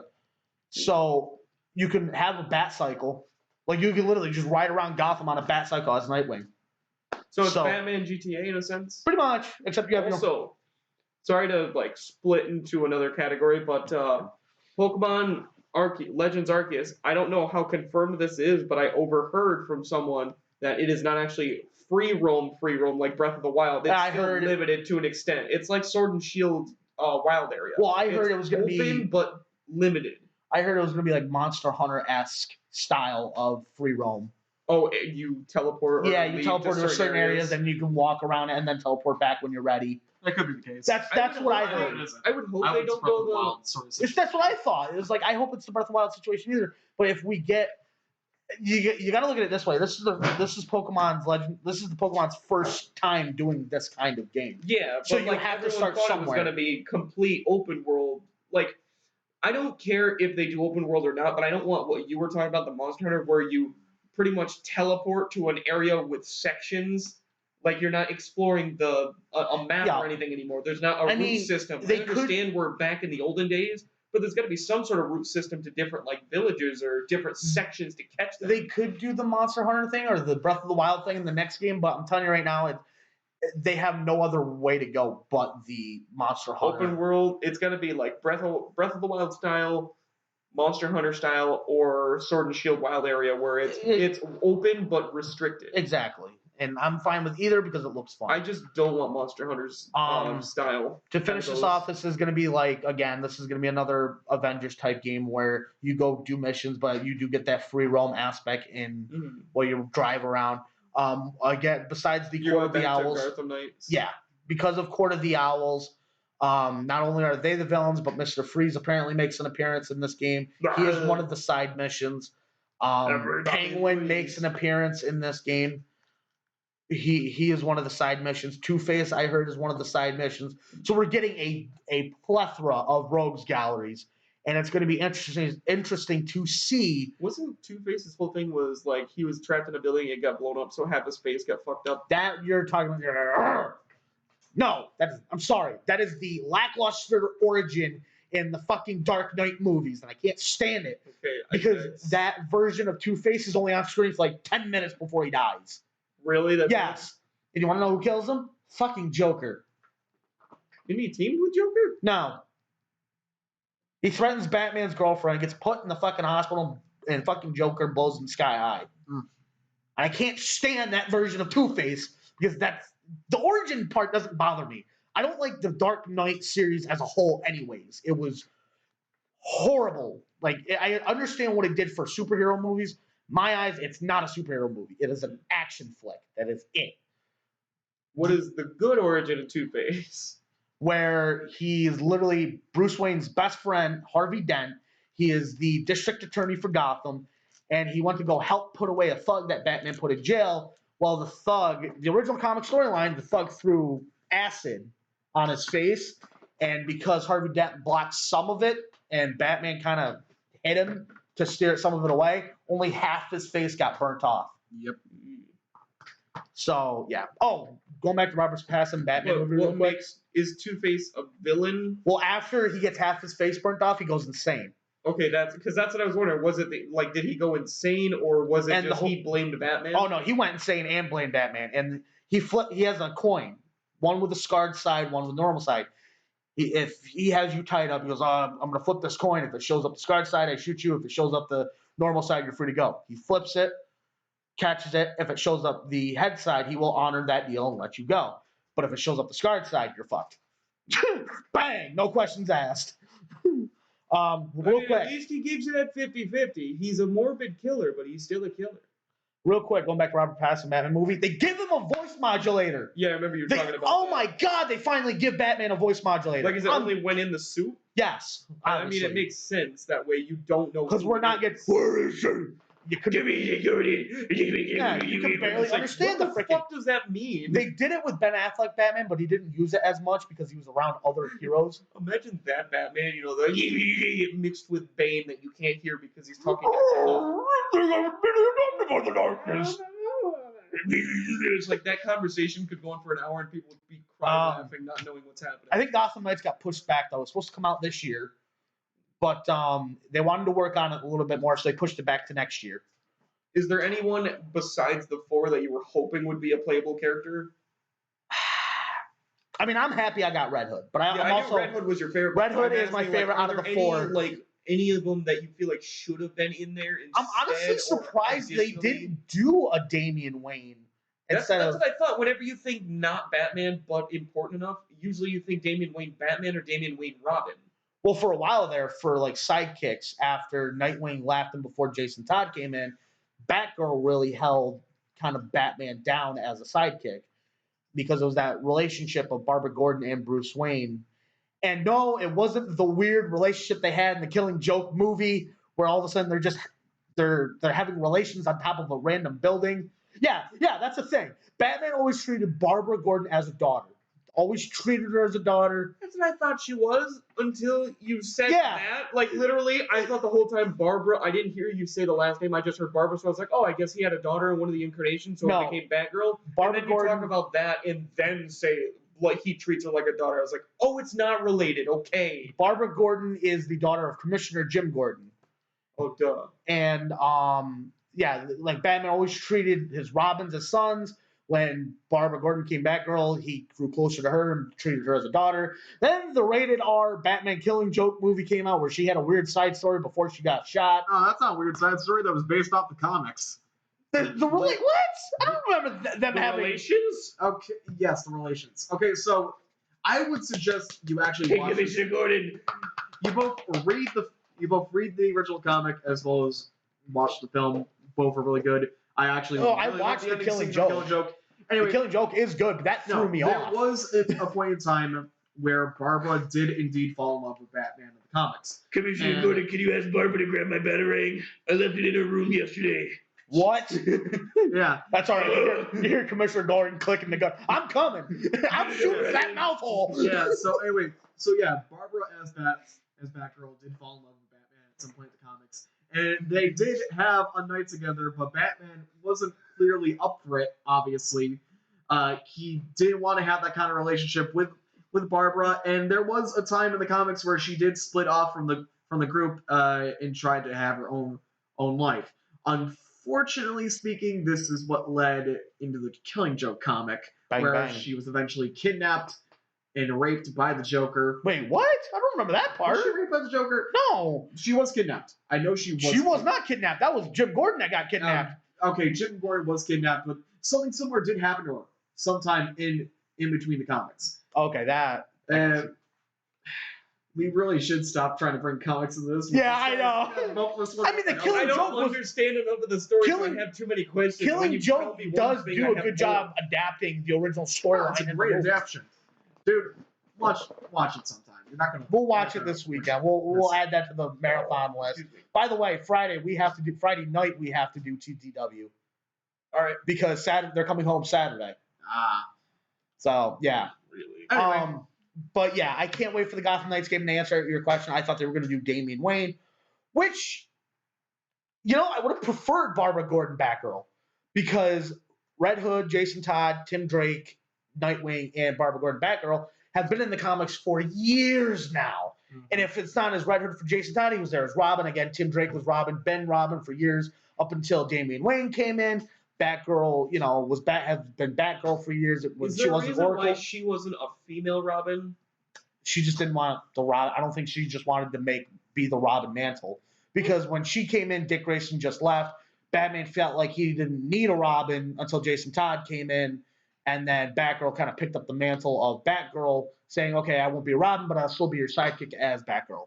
Hmm. And Barbara Gordon, to this day, has been one of the most iconic Batgirls of all time, and I can't disargue with that. But I'm happy she's in there. You've always seen her as either Oracle or as Batgirl as a non-playable character. I'm so happy they put her in here as a playable character. But again, I thought they were going to go with Damian Wayne, since Damian Wayne has been getting more popular within the comics recently, now that he is no longer Robin. He's split off from Batman after the events where Victor Zsasz had killed Alfred. And yeah, they still haven't brought Alfred He's back. not affiliated with Batman at all anymore? Nope, he had, because in that household, Alfred was his favorite person. Like, he loved Alfred dearly, I mean, it makes sense. like His a dad's second- never around. like a second grandfather. Like, that's how Alfred treated him, was a Well, I grandson. mean, he didn't have a first grandfather. So Oh, wait, Alfred no, he did. Never mind. Alfred left notes to all of the Robins. Hmm. And I think he left one to Batgirl too. He left one for Nightwing, and it basically says, you came into mine and Master Bruce's life at a young age, but I'm happy you came into our lives, such and that. He left a note for Jason Todd saying, you've made mistakes, but you've come around to turn into the man you are today. I couldn't be any more proud of you. And I think Damian Wayne was, again, I didn't have much time with you like I did with the other Robins, but Damian, you are your father's son. I couldn't be more proud of how you're turning out and stuff like that. Oh my God, it was such a heart-wrenching letters he left to these four. Did it explain how he died? Victor Zsasz captured him, tortured him, and then stabbed him to death. What? Jesus. Yeah. Yeah. And Victor Zsasz is a psychopath where with each kill he gets, he marks his body with a tally mark. Now, is he like a well-known Batman one? Or is He was a C-lister for a while, but he's been coming into a I don't think limelight. I've heard that name before. Victor Zsasz was a tutorial for the Batarang and the Arkham Asylum games. Yeah. He makes an appearance in Arkham City. I think he's alluded to in Arkham Knight. In the comics, he's alluded to here and there. But He's not in recently, the comics anymore. oh, not anymore. Like, at least not from what I've read from the Batman comics. I knew he was the one that killed Alfred, though. Yes. He did eventually kill Alfred, but that's the last I heard of him. Like, I don't know. I know for a Was fact there that like a motive as to why or no? He's just nuts. it's just nuts. He just killed. Like, he he'll killed kill a man because anybody. He wanted to kill a man. Well, Yeah, I didn't but, know if there was um, something against the Batman he had. Now, Specifically. now here's the There's something kicker. against Bruce Wayne, maybe, but Here's the Batman, kicker. We now with Bruce Wayne dead, we don't know what's going on with Alfred. Alfred could be the Oracle of this game, where he's contacting like, oh, you guys need to go here. This is going on. But Oh, the Oracle's like the one behind Oracle the scenes. was Barbara Gordon's when alias when she was in the wheelchair. Yeah. She was Batman's literal eyes in the sky because she could hack anything. But the next topic, Johnny that's Boy. pretty much it for DC fandom. We've gone over everything. I want to take a look at Marvel because Marvel's in some hot water right now. And so they closed the case with the Black Widow situation. Nothing happened of it. I think she got a buyout, but I doubt we'll see Scarlett Johansson back in the role as Black Widow. Especially after the whole Marvel what ifs. Marvel kind of screwed themselves over. It wasn't even Marvel. It wasn't even Marvel. I don't blame Marvel for it. It's Disney. Oh, it was because Disney's fault? Things have been coming out saying that she was going to get paid for the box office like every other actor does, but they didn't tell her that they were going to put the movie on Disney Plus the same time as going to be in theaters, so she kind of got screwed out of money. I was going to say half of, if not more than half, because a lot of people do the stay-at-home stuff nowadays. Yeah, it's she just lost out. So I don't think we're going to be getting Scarlett Johansson Black Widow anytime soon, or if ever again. Especially with the Marvel What If being able to put Black Widow in another universe from another universe. Well, I mean, she died at the end of Endgame. Well, yeah, but in Marvel What If, in the What If episode of What If Ultron Wins, that was the season finale for season 1 of What If. Mm-hmm. It takes the Guardians of the Multiverse, which is they're called, to fight Ultron, that has Vision's body and all 6 Infinity Stones. Actually, the Guardians. Did you? What'd you think? Hey, okay, it was okay. It was pretty decent for a season finale. Oh no, I meant as the series as an overall. Oh, the series itself is good. It's still essentially an anthology series. I liked it. 2 favorite episodes to this day will be the Captain Carter one and the Star-Lord Black Panther one, or as T'Challa as Star-Lord one. That's personally for me. I think my favorite is the Doctor Strange one. That was really good. That was really good. Supreme one, the Marvel Zombie one. Yeah, I need to watch zombie. I got disappointed at that little bit, but I liked it. And it definitely the episode before the finale. Yeah, what if? Yeah, I now remember the title for that one was "What If Ultron Had Won," and the season finale is called "What If the Watcher Broke His." Which you could see that coming from a mile away because it alludes to it even in the Doctor Strange one. In the comics, they've said in the comics, Watu the Watcher is not supposed to interfere at all. Because he constantly does. Well, yeah. Okay, and for context about that, he's being tasked under the Celestials, basically the gods of Marvel, to watch over the multiverse, but don't do anything about it. And in some cases, so let things play out. He's like the last member of his own race that were pretty much tasked to do the same thing over and over and over again. Essentially, whenever he has to break his oath, it's because he doesn't want to. He has to. But it was alluded to that he was going to, because every other time. Didn't he appear at least at one point in every single episode? No, that's the whole point. He's called the Watcher. He watches over different universes. Well, what I mean is that the way he reacts in each scene, it's obvious that he's going to do something to intervene. Yeah, and this is best exemplified in the Doctor Strange episode, where nearing the end of the episode, when Strange's reality is starting to crumble down and be destroyed because of the paradox that he caused. Yeah, because what is it, Doctor Strange and what is that called? Strange Supreme. Yes. Okay, so. If you don't remember the episode... No, I know the episode where he kept trying to get stronger to change the whole timeline. Because he didn't have the power to change the timeline because it was, it was a constant. You can't change a constant without breaking reality. And the Master's idea was to split 2 versions of themselves, send one back in time, and hopefully that one will learn his lesson and not try to attempt this. And another one, which is, the canon one. And that's stuck with her being dead. Yeah, stuck with her being dead, and unfortunately, the episode's climax is the fact that these 2 different Stranges fight against each other, and they both know that they have to fuse back into each other. It's just a matter of who's going to come out on top. And unfortunately, Supreme, the one who has absorbed thousands of magical entities and intergalactic demons. The funny part is one of them. And it shows in the What If the Watcher Broke His Oath. Yeah. And it shows he lets loose the monster that pulled Captain Carter into the portal in the Captain Carter episode, thrusting her into modern times. Yeah, and he succeeds in fusing with his good self and then causing the paradox.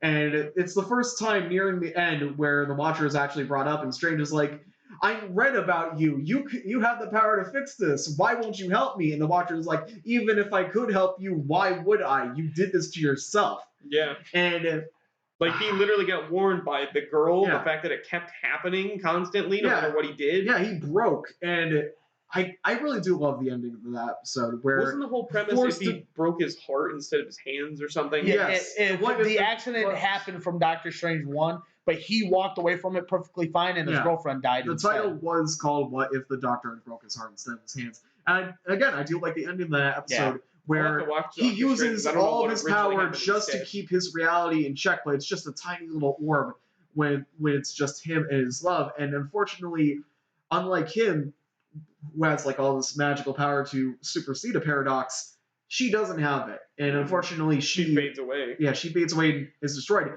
And I love She's the poetic. afraid of him when he brings her too. Yeah, and I love she the doesn't poetic- even want to be with him. Yeah, I love the poetic irony of it.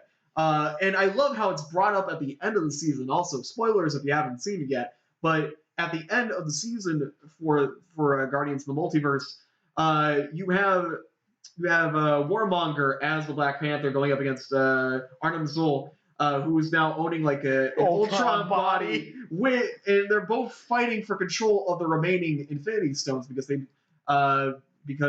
they're going by comics logic.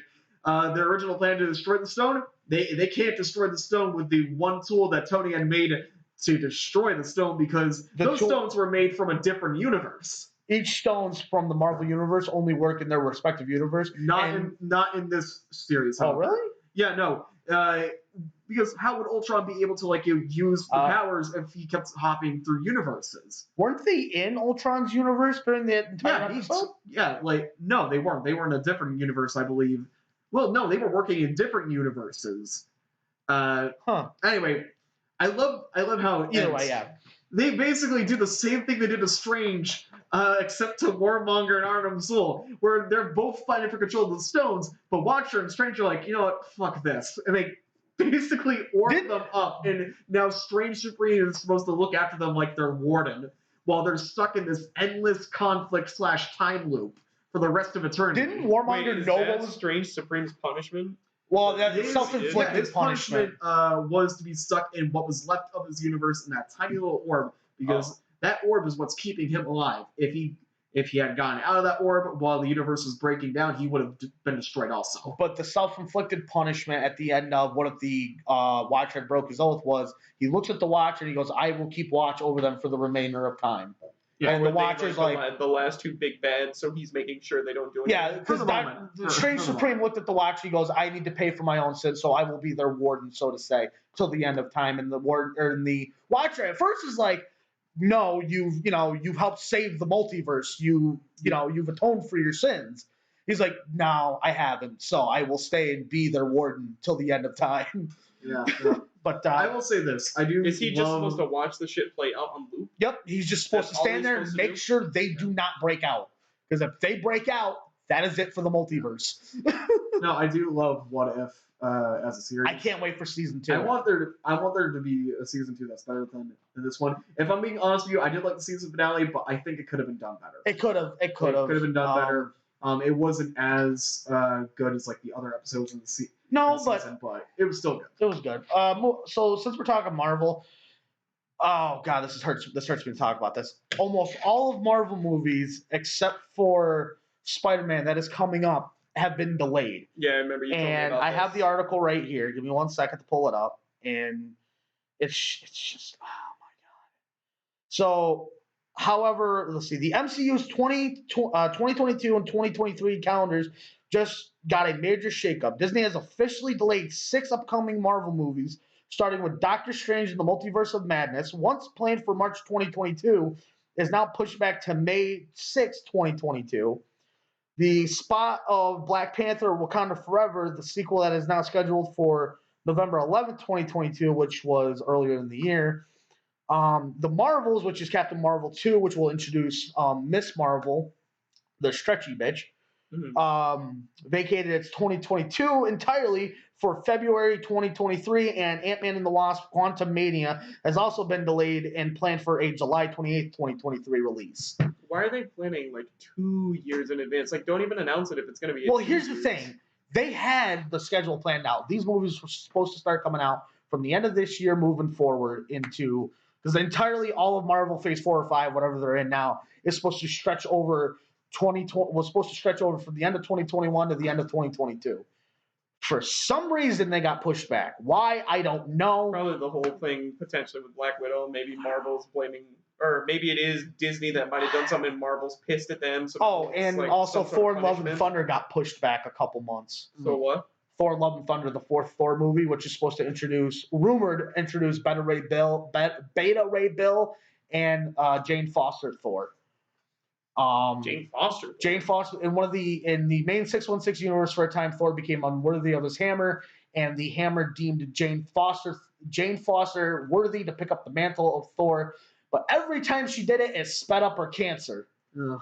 Every time she transformed into Thor using the magic of Mjolnir, it sped up her cancer that she already had. I didn't mind Jane being The costume was cool. I liked that. My problem with her being the Thor is that they set it poorly, because if you don't remember from the comics, she showed up out of nowhere one day after Thor was deemed unworthy to wield Mjolnir. And a big plot point in some of the comics from Marvel at the time was who was the new Thor. And what helped matters was that the writing for her comics wasn't that very good. No, it was very heavily criticized at the time. And when they finally revealed it was Jane, suddenly it's like, you're his friend. Why didn't you tell him in the first case? Not only friend, she was his love interest for years. Yeah, I was gonna say she was the love interest. I'm pretty sure. You never bothered to tell your friend that you were deemed worthy of Mjolnir, that you were the new Thor. Wasn't the end of her run they were going against Gore the God Butcher? Pretty much. And she sacrificed the hammer and the power to kill Gore the God Butcher. That I don't know. Which apparently he's going to be the main villain for Thor: Love and Thunder. As it's become obvious throughout this podcast, I'm clearly more into DC than I am Marvel. I swing both ways. I was going to say, John swings both ways, but I want to say you seem to lean more Marvel, but I don't know for sure. I mean, I grew up with Marvel, but I grew up with Spider-Man, but I also grew up with Superman and the animated series and the Justice League. I will say I lean more Marvel. I swing both ways. I am a bi-comic reader, if so to say. There you go, so Translander too, yeah, Translander. Yeah. Anyway. And it's weird because Marvel was having such a good run with these TV shows, with Captain Falcon and the Winter Soldier. I know it's Falcon and the Winter Soldier. The TV shows and the animated adaptations, yes, and especially the films, they were doing great. But I think it was the comics.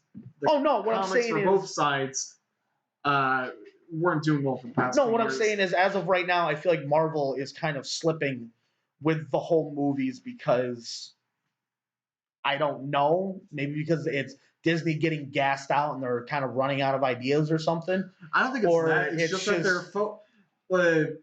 I know. I kind of want to say that's sort of like a lightning in the bottle. You had years of development with a bunch of these really good actors for years, and you set up like a perfect ending. And now it's a case where, you're in phase 2 now, but how do you compete against what you did for your finale to phase 1? There's plenty of big time villains that you can use. It's not that. It's not the matter of that. It's look at these recent movie releases. Not a lot of people were excited for Shang-Chi. The only reason why a lot of people were excited for Shang-Chi is because it showed Abomination. Yeah. And again, with the Eternals, no one's really. I have not seen that much hype for the Eternals. And that's okay. And I'll get to the Eternals in a second. I think the case is that they're going with not only new actors, but they're going with more obscure characters for the second phase. Which I'm okay with because it makes me wonder. If you're a Marvel fan, that's good, but general audience, no one's going to know who these people are. And essentially, you're starting from scratch where you were at the beginning of phase 1, where you're not going to get into your own get into your own setting and get a feel for these characters until probably their second movie, which maybe they will have, but judging by how they've been doing in the box office, not likely. I still want to see Shang-Chi, and I might go see Eternals. Shang-Chi does look good because they do use a lot of practical effects with the martial arts instead of the CGI. I might go see the Eternals, but I think the big problem with the Eternals was how they handled their trailer. Not only did it seem preachy, but I think I said this on our first podcast when I was talking about it. There's just one specific line. Where were you guys when Thanos why if you have all this power, why didn't you stop Thanos at the time? And they're like, oh, we were only sworn to deal with like the deviants, and we couldn't get ourselves in the affair of human matters. And the guy goes, oh well, who told you not to do that? And they go to this reveal of like this strange alien being who I'm believing is a celestial. Yeah. I think that's what they're alluding to. But like it makes them come out as just selfish and like too self-centered in their own problems to deal with the grander scheme. And especially when they bring up the thing with what Thanos did. Again, he literally got like 6 stones that held the power of the entire universe. Okay, and then with us erased half of all life. He was gonna do it again. He was planning to do it. Like his past version was going to do it again in Endgame, but like just think about it for a moment. You had the power, and you were apparently strong enough not to be wiped out by the snap to stop this guy, and you did nothing. I think the whole battle of either the final battle in Endgame would have been way different if the Eternals kind of walked through their own part. Like, by the way, we're here to help. How's that going to be? Tony Stark's not dead. That's how. Yeah, literally, can you imagine? one of the Eternals, dude. I'm not kidding you, Alex. One of the Eternals that is supposed to have power on par with Superman. Yeah, so that's the thing. Like you have the power to stop. You had the power to stop him, and you did nothing. That makes you come out as selfish. Why would an audience be rooting for you at that point? Because your new character is being compared to a slaughterer of entire worlds. Okay, and not just the slaughter of entire worlds. People loved Thanos from beginning Josh to Brolin end. as Thanos was perfect. Yeah. Oh my god, this man brought freaking. No, his line, his delivery of the character really made you question. Like, I know you're bad, but like, you kind of make sense. Yeah, I shouldn't like be. he wasn't full villain. Like he's a bad guy, but his ideology, there was a reason behind it. Yeah, and you can get in, like, you shouldn't be getting into the ideology, but you sort of understand it, and that's the disturbing part about that. I saw this great picture where it was growing up is realizing Thanos is a villain. Maturing is realizing his ideology or his idea was right the whole time. That's crazy to think about, but realistically speaking, his plan would have doomed the entire universe. Like, oh yeah, straight up doomed. Because realistically speaking, you wipe out half the population. Well, what's included in the population? It can't just be all sentient life. It could be all living things. And because he flat out said that includes plants, animals, anything that is considered alive, like maybe fungus stars, that, like, other worlds, the dead organisms around. Yeah, pretty much. Well, we know it didn't. He didn't just delete worlds, because in the beginning of Endgame, where Black Widow is talking to Rocket Raccoon and Captain Marvel over the comms, Captain Marvel is trying to do her best of trying to help what's left of civilizations of these other worlds from going into chaos. Yeah, and that's the scary thing. What he did essentially upended the lives of everyone, and he was fine with that. Before he got beheaded by Thor in Endgame, he destroyed the one thing that could have fixed everything, and he did it because he wanted he wanted no comebacks from this. But and then going back to the Eternals, you now have these characters saying, "Yeah, we could have dealt with him, but we didn't." And maybe it's because they didn't know.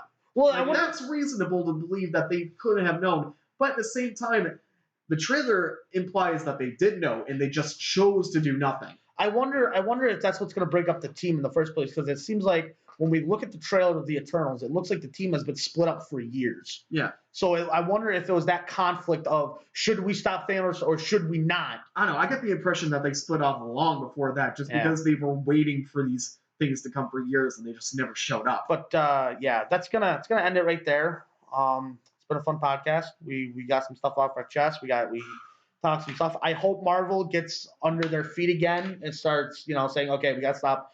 Because apparently Agatha from Scarlet Witch and Vision show is getting her own series, I guess. I'm not excited for that. I don't know. I wasn't a big fan of Scarlet Witch and Vision to begin with. You didn't like WandaVision? I didn't like WandaVision. I really do need to watch WandaVision. I haven't seen it. I'm getting to the point now where I have to like get like a Disney Plus subscription for some of these shows. Yeah, there's Because I want to to see the Mandalorian. I want to see WandaVision. Loki is the one I want to watch Loki. because of the character arc that Loki is given in that show. Yeah. A friend of ours watches that. Fulcrum said it's a good series to watch. But we're going to stop it here, guys. I appreciate you guys joining us. This will be posted either tomorrow or Wednesday if I got to find the time. Hopefully, it'll be tomorrow I can post this. But have a good night. I am John. I am Alex. And I'm Greg. Have a good night.